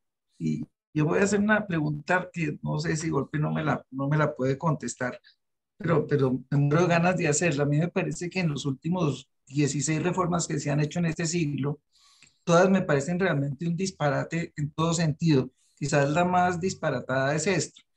Pero ¿por qué me parecen tan de disparate? Porque todo el tiempo se ha estado trabajando sobre tasas teóricas. Entonces, que se quiere cambiar toda la estructura, que las empresas paguen menos y que las personas naturales paguen más, y se habla siempre sobre esos temas, pero las tasas nominales, las tasas reales que resultan de la tributación que es tan compleja, nadie las conoce. O yo no sé, por lo menos yo no he visto ningún estudio, y a mí me parece que estamos trabajando, sacando reformas tributarias totalmente a oscuras, sin saber realmente cuáles son los efectos que se tienen ni sobre las empresas ni sobre las personas, realmente, porque se están usando unas tasas que todo el mundo sabe que hay un poco de deducciones y cosas, pero yo creo que también a base de inventar, pues, que como si no existieran ese tipo de filtraciones y de cosas enredadas entre todo el régimen tributario, se ha trabajado sobre tasas teóricas que nada que ver con la realidad, y yo creo que eso puede estar causando un daño pero gigantesco, tanto a las empresas como a las personas. Entonces mi pregunta es, si no hay ningún estudio o si nadie está pensando hacerlo, o si le parece lógico que se siga tomando decisiones sobre tasas, sobre valores que no se sabe cuáles son. Gracias, María Mercedes. Ahora sí, Daniel Wills, adelante.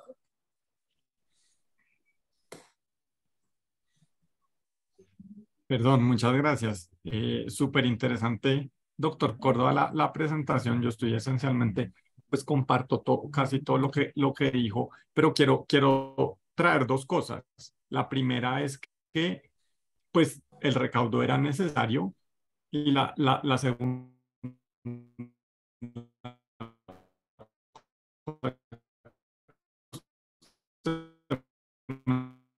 por todas formas, las fuentes alternativas y todo el texto sobre las que yo seguro estaríamos muy de acuerdo, se entiendan en 2 minutos. Entonces es difícil responder o no tener respuesta, pero yo quería saber su opinión. Yo, siendo recursos, no podemos seguir asfixiando a las empresas. Entonces usted ¿para dónde cogería? ¿Usted qué sugeriría? Gracias, Daniel. Andrés Langebeck y después Juan Pablo. Andrés. Sí, buenas tardes a todos. Juan Pablo, muy buena su presentación. Yo tengo tres preguntas, una un poquito más larga, las otras más corticas. Mm, yo tuve que leer para, para alertar, digamos, a algunos empresarios sobre la propuesta fiscal que estaba contenida en el documento que publicó la campaña de Petro hacia el mes de marzo, abril de este año. Y en esa propuesta lo que uno veía era un tipo de reforma tributaria muy estilo OCDE, bajar los impuestos a las empresas y aumentar los impuestos a las personas naturales. Y efectivamente es clarísimo que pues eso no va a ser así en el caso de personas jurídicas. Por el contrario, se aumentan tasas efectivas, como usted muy bien lo muestra. Y mi pregunta es, ¿qué pasó? ¿En qué se, en qué se, en qué de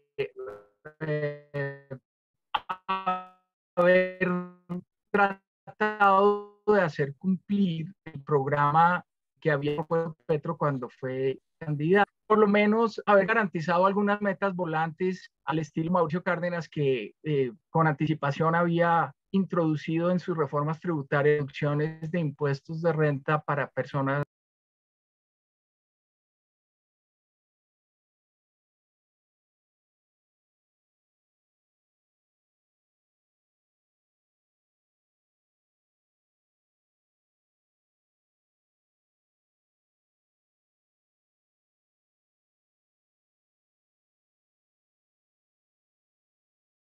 Iba a haber una reducción de las tarifas para las mujeres. En segundo lugar, sí, el tema del cálculo del government take en el sector petrolero me parece que es absolutamente crítico.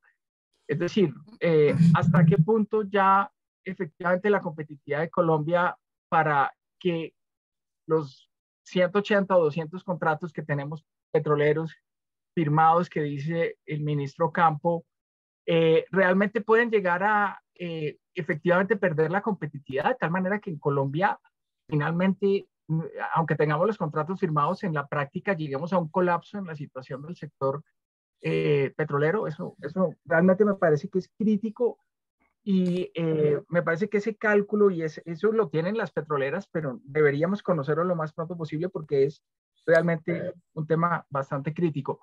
Y tal vez en la presentación sí me parece importante, desde el punto de vista simplemente de reconocer algo positivo de la reforma, es tratar de cuantificar yo sé que no era parte de su presentación, pero tratar de cuantificar en realidad en cuánto está aumentando la carga tributaria de las personas naturales. Me parece que ahí hay un esfuerzo importante, ese lo veo con muy buenos ojos, el tema de la progresividad, pero no sé en cuánto quedó. Esto sería todo. Muchas gracias. Gracias, Andrés. Juan Pablo, adelante. Eso está peor que la defensa de la tesis de doctorado. Está dificilísimo. Bueno, lo agarro.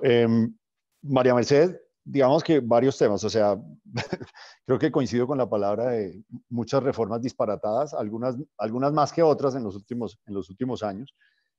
Como mostré en la lámina esta de los punticos, realmente lo que uno ve es que ha sido imposible salirnos de la banda del 30 al 40% de tributación empresarial en Colombia. Eso realmente no hemos logrado salir de esa conversación. Y de acuerdo que pues, lo que hablamos ya, el tema de la tarifa efectiva de tributación es como la conversación clave. Esa conversación de tarifa efectiva de tributación la vamos a saber realmente en el 2024, cuando tengamos la información de las declaraciones de renta y podamos calcular bien, digamos, el efecto, digamos, sectorial de esta reforma. Lo que yo sí les diría es que con esta reforma terminamos, como les digo, casi que con un sistema tributario para cada empresa dentro de cada sector de la economía. O sea, hay digamos, una proliferación, se volvió tan granular el sistema tributario. O sea, si ustedes leen la reforma, o sea, casi que cada empresa tiene que hacer su propio cálculo de una manera diferente. Entonces, pues creo que eso sí aumentó la complejidad del sistema y vamos a tener de pronto en bandas, en algunos sectores, bandas más acotadas, dispersión, pero va a haber mucha dispersión a nivel empresarial. O sea que dependiendo de cuál empresa, con qué tipo de actividad, etcétera, vamos a tener diferentes temas de tarifa. Pero el cálculo real solo se va a poder hacer, digamos, hasta el 2024. Pero sí hay datos, María Mercedes. Yo lo que diría es que realmente en los últimos años la DIAN sí ha mejorado la información que entrega públicamente. Se puede seguir mejorando sin lugar a dudas, pero sí hay datos pues, para hacer esos cálculos. En el tema de Daniel, pues no tengo mucho que comentar, sino compartir la frustración. Pues, lo que decía en la última lámina, o sea, pareciera que el único acuerdo político posible en Colombia es seguir grabando a las empresas, porque si no es a las empresas, no tenemos mucho apetito de grabar mucho más a las personas, digamos, mucho más distinto a la tributación a las empresas formales, además, que yo creo que ese también va a ser uno de los efectos de esta reforma, de pronto mayor informalidad empresarial, pues porque someterse a este régimen tributario pues cada vez es menos divertido, y a los asalariados, que de acuerdo con Andrés, que hay una mejora en la progresividad, pero esa mejora en la progresividad queda uno con el sinsabor, que es una mejora en la progresividad con los asalariados, que siempre han sido los que pagan. Aquí pagan las empresas formales y los asalariados, y de resto muy poco. Entonces sí se mejora en progresividad, pero yo creo que el tema, inclusive diría que a los asalariados se les cargó la mano un poco demasiado con esta reforma. Ahora, a los otros comentarios de Andrés con el tema de las intenciones del gobierno Petro, pues no puedo comentar. Yo creo que en la dialéctica es muy complicado porque como el objetivo de la reforma era gravar a los ricos, digamos, si lo ponemos, digamos, en el lenguaje, digamos, de la economía política, es grabar a los ricos, pues grabar a las empresas es indirectamente grabar a los ricos. Entonces, yo creo que de pronto ese objetivo, el objetivo de grabar a los ricos a través de las empresas, sí se logra, o por lo menos sí se presenta como un triunfo, pero lo que sí creo que estamos haciendo es atentando contra la competitividad tributaria empresarial en el país. Y con el agravante que les decía, es que de verdad le están diciendo a uno que si usted hace una empresa en España y desde esa empresa en España hace sus inversiones, o sea, si usted se declara residente fiscal español y hace sus inversiones en Colombia desde España, paga menos de la mitad de impuestos. Entonces, pues la ecuación ya se volvió súper fácil. O sea, ¿no? Es mucho mejor ser no residente tributario colombiano para hacer negocios en Colombia. Eso creo que es pésimo. Y al último punto de Andrés del Government Take, pues creo que ya se están haciendo sus cálculos, se están hablando de Government Takes que exceden el 85% y claramente nos ponen de nuevo en un contexto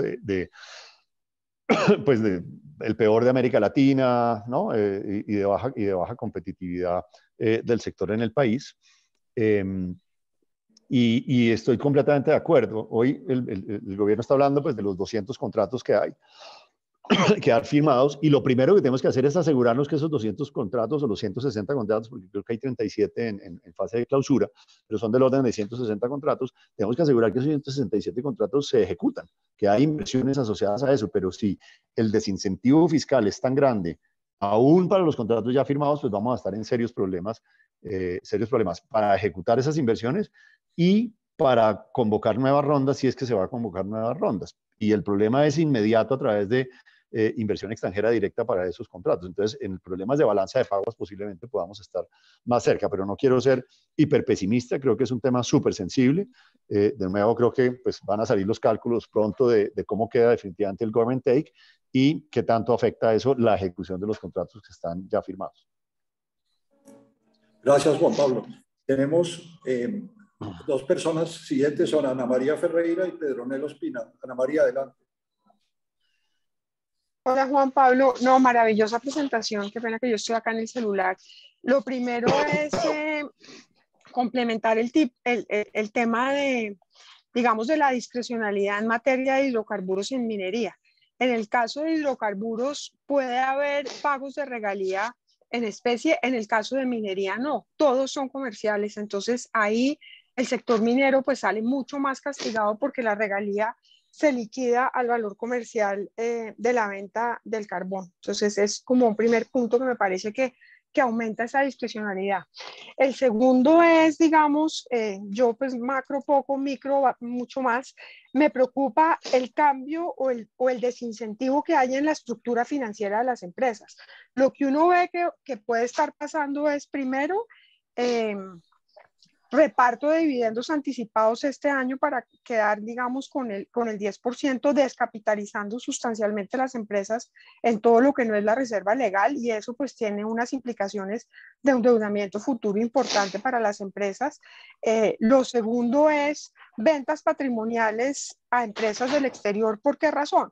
Porque la empresa del exterior le bloquea a las personas naturales colombianas el impuesto al patrimonio, porque se hacen a costo fiscal, y entonces el costo fiscal es simplemente el valor nominal multiplicado por la inflación, pero no es, digamos, ahí hay un efecto que puede ser importante de desnormalización tributaria. Lo que ya se ha avanzado en normalización se puede echar para atrás con desnormalización. Y en cuanto a personas naturales inversionistas colombianas, hay un tema que es como mi caballito de batalla que nadie calcula, y es que los dividendos pagan seguridad social, pagan salud y pensión y riesgos profesionales. ¿Y hasta cuánto pagan? Hasta 25 salarios mínimos legales mensuales vigentes. O sea, estamos hablando de un impuesto del 27% sobre un techo de 300 millones, y eso no es despreciable, y eso puede pues ser un deterrence adicional a la inversión de esta reforma tributaria. Y yo creo que cuando uno mira las tasas efectivas para inversionista, tiene necesariamente que mirar por lo menos el componente de salud y el componente de riesgos profesionales sobre esa parte del dividendo. Eso eran como los comentarios. Gracias. Gracias, Ana María. Juan Pablo, adelante. Listo, no, perfecto. No, pues lo de la precisión en minería, totalmente de acuerdo. Digamos que en gas y en pues, minería son 100% las regalías a valor comercial. Entonces, digamos que ahí hay ese tema. El contraargumento que da el gobierno es que la sobretasa en minería entonces es solo del 10 y no del 15, y que en gas no hay sobretasa. Entonces, digamos que esa fue como la justificación de ese tema, pero claramente pues lo uno no compensa lo otro, y además pues genera la discriminación que se mencionó. En lo de la estructura financiera de las empresas, totalmente de acuerdo. Ese fue un error inclusive desde la primera presentación de agosto 8 de la reforma. Esa, pues digamos, yo le levanté la mano, y yo creo que varias personas le levantaron la mano al Ministerio de Hacienda, desafortunadamente no corrigieron a tiempo, y se generó la señal de que no había claridad sobre cómo iba a ser la transición de los dividendos hacia adelante. Entonces, el incremento de la tarifa podía coger a los dividendos antiguos y a los dividendos nuevos, y la gente dijo, no, pues entonces distribuyo todos los antiguos para que por lo menos los pueda distribuir al 10%, y muchas empresas hicieron lo que dice Ana María, que es descapitalizarse. Entonces, la señal pues sí fue muy clara. No es un efecto de la reforma, sino fue un efecto del trámite de la reforma, y eso ya sucedió, digamos. Prácticamente ya los que iban a distribuir dividendos ya lo distribuyeron, y de acuerdo, el tema de ser un inversionista local pues cada vez se vuelve más complejo, y la gente está prefiriendo estructuras en el exterior y no tener las inversiones a nivel de persona natural, sino tener el patrimonio en algún otro lado que no sea Colombia. Gracias, Juan Pablo. Pedronel, adelante. Muchas gracias, Juan Pablo, por la presentación. Hay toda la discusión en qué se va a gastar los 20 billones de pesos que se recaudan. La plata ya está gastada. Esto está gastado en los subsidios a la gasolina. Y ahí hay una parte que tenemos que, supuestamente para el año entrante en el presupuesto entraron 19.000 millones de pesos para pagar la deuda de este año. Pero estamos generando otra cuenta el año entrante de 35.000 billones de pesos. Para efectos prácticos, esta reforma se está... 35 billones, sí. Exacto, 35 billones de pesos. Entonces, para efectos prácticos, esta reforma ya está gastada. No hay lugar a reducir saldo de deuda, no hay lugar de aumentar gastos, a no ser de que quieran usar a Ecopetrol como la financiadora y posponer ese pago de la deuda a Ecopetrol, pegándole durísimo en sus flujos de caja y reduciendo toda la capacidad de Ecopetrol de invertir. Y igualmente, y más todos los otros temas adicionales que tenemos. Entonces, realmente, La desarticulación que se está teniendo, más el enredo serio que tenemos con el fondo de precios de gasolina, esta reforma a duras penas da para eso. Y fiscalmente, y para responder al aumento del servicio de deuda que estamos viendo ya con estas nuevas tasas y con estas cosas, y obviamente con una evaluación de 4.800 o 4.800, pues realmente falta otra reforma tributaria mucho más dura. Así que sí, vamos a hacerlo así nomás. Gracias, Pedro. Felipe Barrera, adelante. Hola. Yo voy a hacer una pregunta un poco rara. En una reforma de impuestos, uno puede pensar dos temas gruesos. Uno es de eficiencia y, como usted lo pone, de inversión y de crecimiento económico, y el otro es de equidad, de progresividad. Y todo el espíritu de por qué eligieron al presidente Petro fue: vamos a hacer unas reformas que son progresivas y de equidad. Entonces, mi pregunta gruesa es, Juan Pablo, usted está poniendo el énfasis en esa parte de inversión y crecimiento económico. Ciertamente creo que el discurso, si alguien está al otro lado, es decirle, bueno, todo esto era progresividad. Y la segunda parte, que es evidente, es que sería clave tener medidas de qué tan progresiva es esta reforma o si no lo es. O sea, yo creo que esa medición para poder hablar con el gobierno tiene que ser fundamental. Y de alguna u otra forma no es la discusión de inversión y crecimiento económico, porque lo que les interesa es el otro lado. Gracias, Felipe. Juan Pablo. Bueno, perfecto. No, al punto de Pedro, ya, o sea, completamente de acuerdo. Sí, la plata ya se gastó. O sea, ya se gastó porque es que el déficit es 100 billones de pesos, ¿no? Y la reforma recauda 20, entonces igual nos quedan faltando 80, ¿no? Entonces, en ese orden de ideas, digamos que si queremos sumarle al pesimismo, pues sí está gastada. Ahora, yo sí le veo el lado positivo a la conversación del FEPEC, porque si parte del ingreso de la reforma se dedica precisamente a pagar el saldo de la deuda del FEPEC, esa es una inversión muy rentable, porque usted disminuye la deuda, pero es una deuda que se genera de un gasto transitorio. Entonces, eso sí le va a dar espacio fiscal futuro, digamos, ¿sí? Porque usted tiene una deuda que disminuye y no generó gasto permanente, digamos, con ese destino de la inversión. Entonces, a nuestro juicio, y ese sí, aquí hablo a nombre del CARF, un muy buen destino de parte, siquiera la mitad del recaudo de la reforma, sería matar la deuda del FEPEC al tiempo que se va haciendo la corrección de los precios de los combustibles para eliminar el subsidio. Y eso sí le da a uno una mejor senda fiscal hacia adelante, ¿sí? Entonces, eso creo que hay una conclusión positiva de esto. Si ese termina siendo el escenario, creo que sería positivo y yo creo que los mercados lo verían bastante bien. Al punto de Felipe, sí, totalmente de acuerdo. Van a decir, usted me está hablando de algo que no me interesa y ese no era el objetivo. Totalmente de acuerdo, me parece súper bueno el punto. Pero quizás, digamos, la segunda parte de la conversación sería, bueno, pero ¿a qué costo? ¿Cierto? Entonces, listo, usted está, como decía ahorita, estamos grabando a los ricos a través de las empresas porque las empresas son ricas o los dueños de las empresas son ricos, entonces ahí estamos grabando a los ricos, pero la pregunta es, si vamos a seguir generando pues ingreso, empleo, impuestos de manera permanente hacia futuro que sean suficientes para que no terminemos en el ciclo de Venezuela, pues, o sea, donde todos terminamos más pobres, que yo creo que es como el punto al que estamos llegando. Yo creo que sí tenemos que meter en la conversación esta otra parte de la discusión, pero totalmente de acuerdo. Y tiene toda la razón. Yo creo que habría que mirar bien los efectos distributivos de esta reforma para poder con argumentos y con números poderle llegar a una eventual conversación sobre una nueva mejora en el balance de las cosas. Pero lo que uno sí ve, digamos, es que la aritmética para el inversionista colombiano de patrimonio alto claramente no da. ¿sí? Y ese individuo tiene opciones, ¿cierto? Entonces, pues, ¿quiénes son los que nos van a hacer las inversiones en Colombia si no son los colombianos que tienen patrimonio, ¿no? Entonces, esa parte de la conversación sí creo que es muy mala porque aquí ya estamos beyond Laffer, ¿no? O sea, aquí ya cruzamos el umbral de la curva de Laffer para las personas que son las que toman las decisiones de inversión, que era otra discusión que teníamos con el ministro y que no logramos que trascendiera, y es que ellos hablan de la tarifa efectiva de tributación como en el 29% para las empresas, combinado con dividendos. Y uno dice, sí, esa es la que le da la promedio porque la gente no distribuye los dividendos, pero esa no es la tasa de la decisión de inversión el día que yo hago un nuevo proyecto de inversión.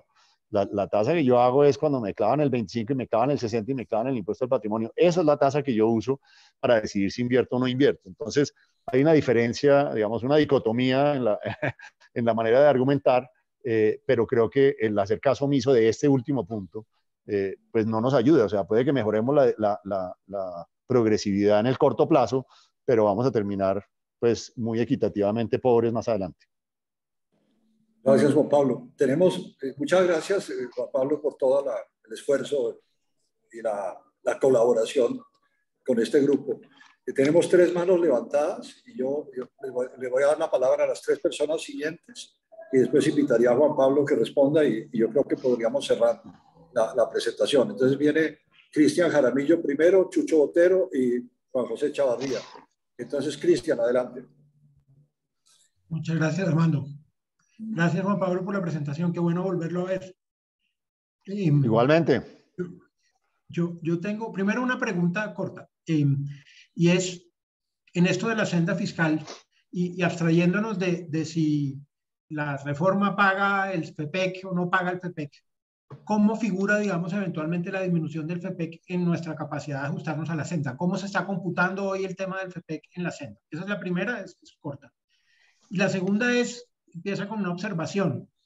Y es que a mí lo que me parece sorprendente de esa reforma es lo poco sorprendente que fue. Varios de los que han comentado han hablado de que es que no se pueden hacer acuerdos políticos y mi experiencia con las reformas es que vienen 2 paquetes de medidas siempre. Las que sirven para algo y las que son para farolear o si quieren aspiracionales y desirativas. Suenan bonitas políticamente pero no hacen nada. Y es que las que sirven para algo están determinadas por lo que puede la autoridad tributaria. Y son las mismas. Son los lugares en donde podemos conseguir recaudo rápidamente. Y eso fue lo que vimos aquí. Y le pegaron a más o menos los mismos que le habían pegado por allá en el 2014, por ejemplo, de pronto más duro. O sea, esta reforma se parece a una reforma normal. Entonces ahí me entra la duda, que es a lo que va la pregunta. Ayer tuvimos a José Antonio Campo aquí hablando de que el recaudo tributario por vías del mejor recaudo de la DIAN va a subir del 14 al 19% en el gobierno nacional central, el PIB. Y cuando yo veo esta dispersión de tarifas y esta locura, digamos, mi conocimiento de la autoridad tributaria me dice que yo estaría por tirarme por la ventana, que esto no es administrable y va mucho más allá de que la gente formal se vaya y se radique en otro país. Tiene que ver con que los huecos que surgen a la hora de fiscalizar esto son gigantescos. Entonces, ¿qué dijo la DIAN en esto? Ustedes que estuvieron de cerca en la discusión en la CARF, ¿la DIAN cómo se pronunció? ¿Qué mencionó, digamos, de su capacidad efectiva de fiscalizar una cosa así? Gracias, Cristian. Jesús Botero, adelante. Bueno, muy buena la presentación, Juan Pablo. Un gusto saludarte. Yo tengo un comentario y 2 preguntas. La DIAN ha ido presentando mejor información sobre los impuestos. Ya presenta un cuadro sobre impuestos de las empresas que recoge, por ejemplo, para el año 2019, 480.000 empresas divididas en 494 grupos. El sector es SIU. Y esto es un nivel de detalle muy bueno para uno ver cosas como esta. Por ejemplo, solo el 0.3% de las empresas paga un impuesto menor que el 15% de la ganancia. Y bueno, y en general ahí el 3.2 paga el 17.8, entre el 20 y el 30 pagan el 27.6. O sea, una tremenda dispersión de impuestos que lleva finalmente un promedio real de renta efectiva, de pago de renta, de tasa efectiva del 29.6 en el año 2019, para no meterse pues en el 2020, 2021. O sea, yo de acuerdo con María Mercedes que lo que hay que empezar a hacer es un análisis mucho más cuidadoso, no de la tasa nominal, sino de la tasa efectiva, porque es que en Colombia, pues las empresas tienen que estar, y precisamente por toda la presión que les generamos, tienen que estar generando estrategias fiscales que les permitan manejar el costo fiscal. Pero grosso modo, pues la idea es que la tarifa efectiva que yo observo en 2019 es 29.6, no es 35, es el producto de la gestión de todas las empresas. Las dos preguntas son estas. La primera, en la conciliación había un tema que me preocupa mucho, es el tema de impuesto a dividendos en acciones. Me parece que eso va en contravía de lo que podría ser el sentido del impuesto al dividendo, porque pues si uno retiene las ganancias, debería liberarse de eso, pero que le cobren a un impuesto del 20% sobre dividendos pagados en acciones me parece un contrasentido, que te quería preguntar qué pensás de eso. Y lo segundo, una hipótesis mía, como para ver, a ver, la idea mía es, la reforma no es una muy buena reforma, tampoco es una muy mala reforma. Se pudo haber hecho una reforma mucho mejor si los colombianos estuviéramos mucho más dispuestos a pagar impuestos como personas y si no tuviéramos los mitos que tenemos sobre el impuesto indirecto. Así que no es una reforma perfecta, pero mi sensación es que a todos nos iría mucho más mal si no hubiéramos hecho esa reforma. Es decir, que a pesar de las deficiencias que tiene, el peor escenario posible sería no haber hecho reforma y que en ese sentido, pues por lo menos hay un beneficio de esa reforma imperfecta que estamos viendo. No sé qué piensas de esa apreciación. Gracias, Chucho. Juan José, adelante. Hola, Juan Pablo. Excelente presentación. Mira todo el interés que has generado. Yo tenía unos comentarios, preguntas. Lo primero, ¿sabemos de tarifa? Y sabemos que el IVA no es muy alto a nivel mundial. En renta sabemos también que es promedio. Y en las empresas, lo que no tenemos es una comparación de tasas a las empresas más dividendos. O por lo menos no lo conozco yo. Y la pregunta es si hay algunos datos que puedas mencionar, porque eso es crucial en la discusión que estamos teniendo. Lo segundo es, yo no estoy seguro que se incremente la dispersión, Juan Pablo. Hubo medidas importantes en las cédulas, el mecanismo de cédulas y lo del límite a las deducciones. O sea, yo creo que siempre las empresas han tenido su agenda propia casi que por empresa y no estoy seguro que se haya aumentado la dispersión después de la reforma. Tercero, un comentario a Felipe y al tema de distribución del ingreso. En el proyecto de Ocampo hay unos cálculos y dice que va a tener un impacto grande sobre distribución del ingreso. Sería bueno mirarlo. Claro, yo creo que asumen que todo se va a gastar en grupos de bajos ingresos y sería bueno pues mirar alternativas para responder la pregunta de Felipe, que creo que es clave. Y finalmente, una pregunta, Juan Pablo, que no sé si ustedes tienen. Hay evidencia en Colombia de que clase media y clase media alta paga pocos impuestos a la renta, ¿verdad? Hay un gráfico del Financial Times que dice que en Colombia es desde 3 salarios y en Estados Unidos desde 0,25 que la gente paga impuestos. ¿Qué tanto se podría recolectar cambiando eso? Que no entró en esta reforma. Esos serían mis comentarios. Muchas gracias, Juan Pablo. Ok, gracias. Adelante, Juan Pablo. Bueno, aprovecho antes de que se empiecen a desconectar, agradecer a todos por los comentarios y pues la verdad que qué bueno que hay tanto interés, no por mi presentación, sino por el tema. Yo creo que este tema genera pasiones en todas partes. Entonces, varios temas, digamos, en el tema de Cristian sobre el FEPEC. O sea, hoy, ¿cómo está la cosa formalmente? Es que solo se incorpora el FEPEC en la medida que está incorporado un pago en el presupuesto. Entonces, si el gobierno va a pagar 10 billones de pesos, lo que se incorpora en la medición del déficit fiscal es 10 billones de pesos que están en el presupuesto. Lo cual es, a nuestro juicio, incorrecto, porque todos sabemos que se están causando 30 o 40 billones de pesos de déficit al año, y si yo decido que solo pago 10, pues ¿dónde están los otros 30? Entonces, esa es una discusión que tenemos con el ministerio. Nosotros formalmente en el mes de julio pedimos que el CONFIS revisara la metodología para que se incorpore plenamente la cuenta del FEPEC por causación en el déficit del gobierno nacional. Entonces, digamos que eso es. Ahora, si uno hiciera eso, nuestros cálculos dan que cabe dentro de la regla fiscal. Mejora la transparencia, hace explícito un problema que se tiene fiscal muy grande y cabría, digamos, dentro de la regla fiscal el 2022 y obviamente con un esfuerzo marginal sobre los 19 billones que ya están incluidos en el presupuesto, un esfuerzo del orden de 8 billones de pesos o aceleración del ritmo de cierre del diferencial de precios el año 2023 cabría también en la regla fiscal. O sea que sería como un gana-gana para todos porque ganamos en transparencia, ganamos en hacer explícito el déficit, lo vamos pagando y además no hay incumplimiento de la regla fiscal. Entonces, esa es una discusión también de corto plazo. Yo creo que las dos discusiones de corto plazo que tenemos son esas. Una es la contabilización del FEPEC y dos, el destino de los recursos de la reforma, que ojalá parte de ellos vayan a servicio de deuda, dentro del cual puede caber, digamos, este tema precisamente del FEPEC. En el otro punto, sí, yo creo que estoy de acuerdo, yo creo que ya varios hemos llegado a esa conclusión. O sea, tristemente esta es la única reforma tributaria posible en Colombia, subir los impuestos de las empresas. Y por eso la pregunta y la levantada de mano es, vamos, o sea, ¿estamos dispuestos a perder competitividad empresarial para siempre? O sea, ¿hasta cuándo eso va a ser posible? En la discusión de, además, esa mayor complejidad, cómo va a generar las eficiencias de recaudo en la DIAN, sobre ese tema sí no tengo ningún comentario. Digamos, la intuición siempre dice a uno que más complejo el sistema, más difícil pues de auditar, pero nosotros no participamos y yo personalmente pues no participé directamente en esa conversación, entonces no te tendría una respuesta y de pronto tú tienes hasta más feeling que yo, Cristian, en eso, pero es lamentable. O sea, yo lo que sí creo es que el resultado es lamentable, que de pronto no es sorprendente, pero sí creo que como país es lamentable que no sabemos hacer nada distinto a subir las tarifas impositivas a las empresas.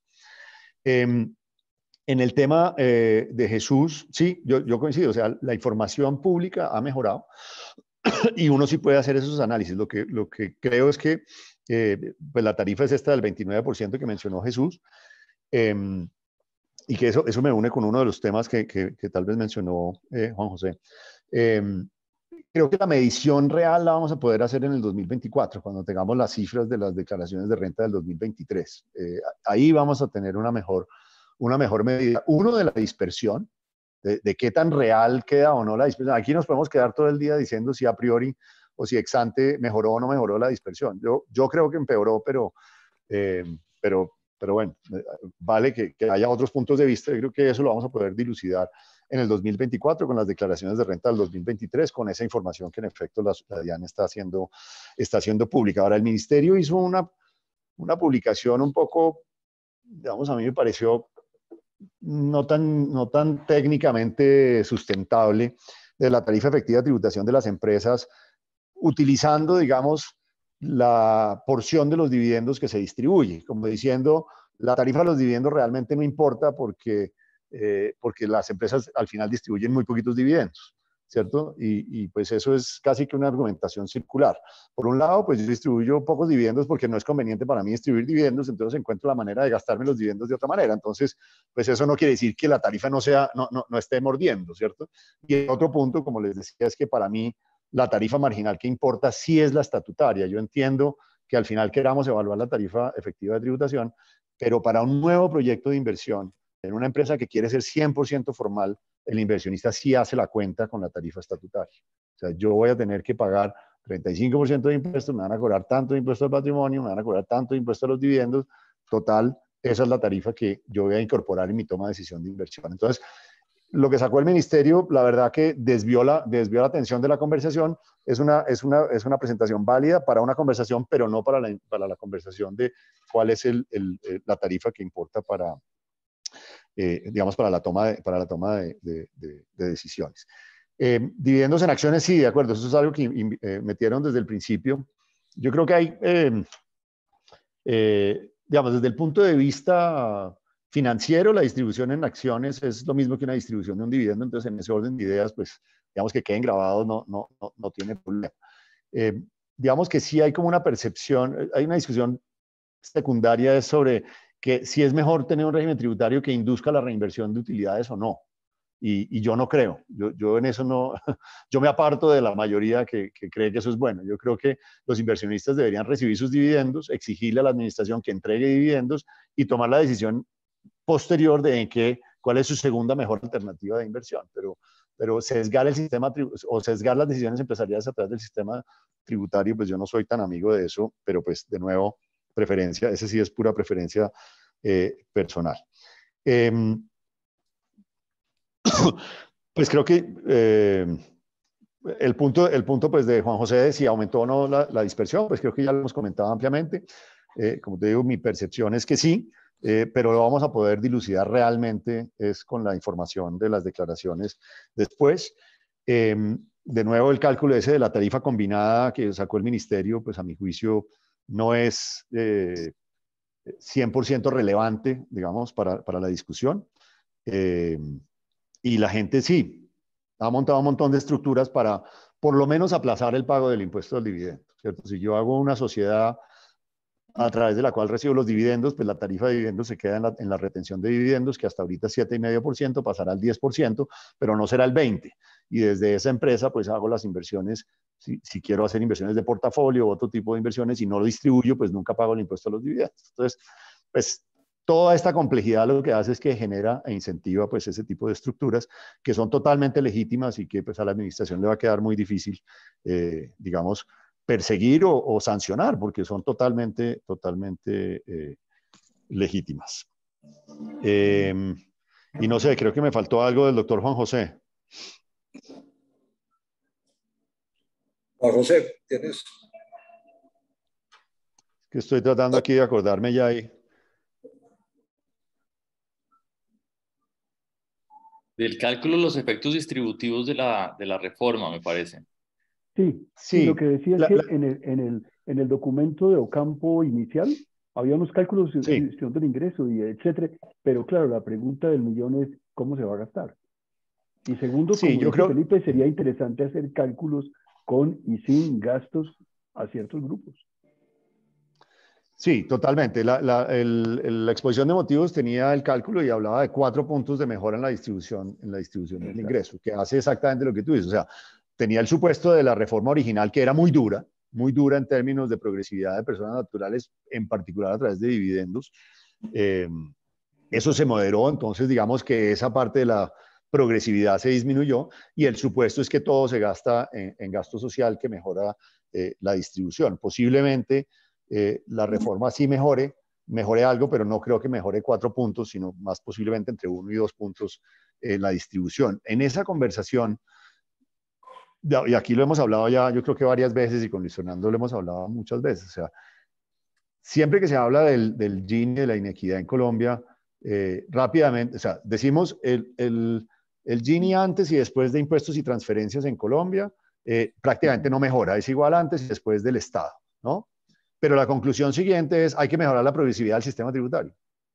Y como que se hace caso omiso de la conversación de ¿y qué pasó con las transferencias? Y honestamente el cálculo que hizo Planeación Nacional hace unos años y que yo he mantenido vivo por ahí, es que el Estado gasta muy mal. Entonces hay mucho más posibilidad en el corto plazo de impactar el Gini a través de mejoras en las transferencias, en los programas de gasto público, que a través de la progresividad del sistema tributario. Pero volvemos al mismo tema, de que como dice, no nos sorprende, pero es la realidad política. O sea, la posibilidad de que logremos eso en Colombia, desafortunadamente con los equilibrios políticos, es bajísima, donde pensiones es el elemento principal, universidad pública que está tan de moda es el otro elemento donde estamos gastando de manera muy ineficiente esa plata.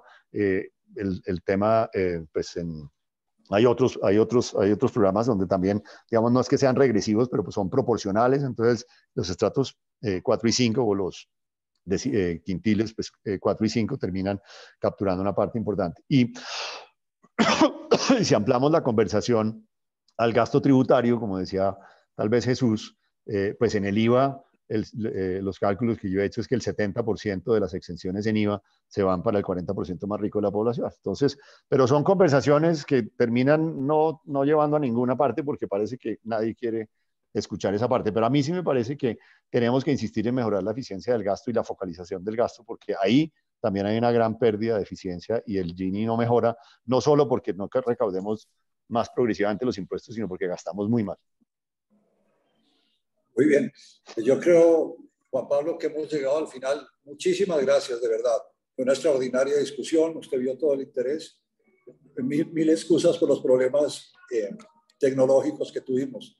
Y de verdad que bienvenido. Yo quería que despidamos a Juan Pablo con un aplauso, porque se lo merece. Y muchísimas gracias. No, muchas gracias por la invitación y la discusión. Yo creo que es muy enriquecedora. Muchas gracias. No, a usted, Juan Pablo. Feliz fin de semana para todos y nos vemos en otra oportunidad. Muchas gracias. Nos vemos, listo. Juan Pablo, me están pidiendo la presentación. ¿Usted la puede poner en el chat o me la envía? Juan Pablo se fue. Sí. Se fue. Voy a preguntar. Ok, hasta luego todo el mundo. Chao. Chao, chao.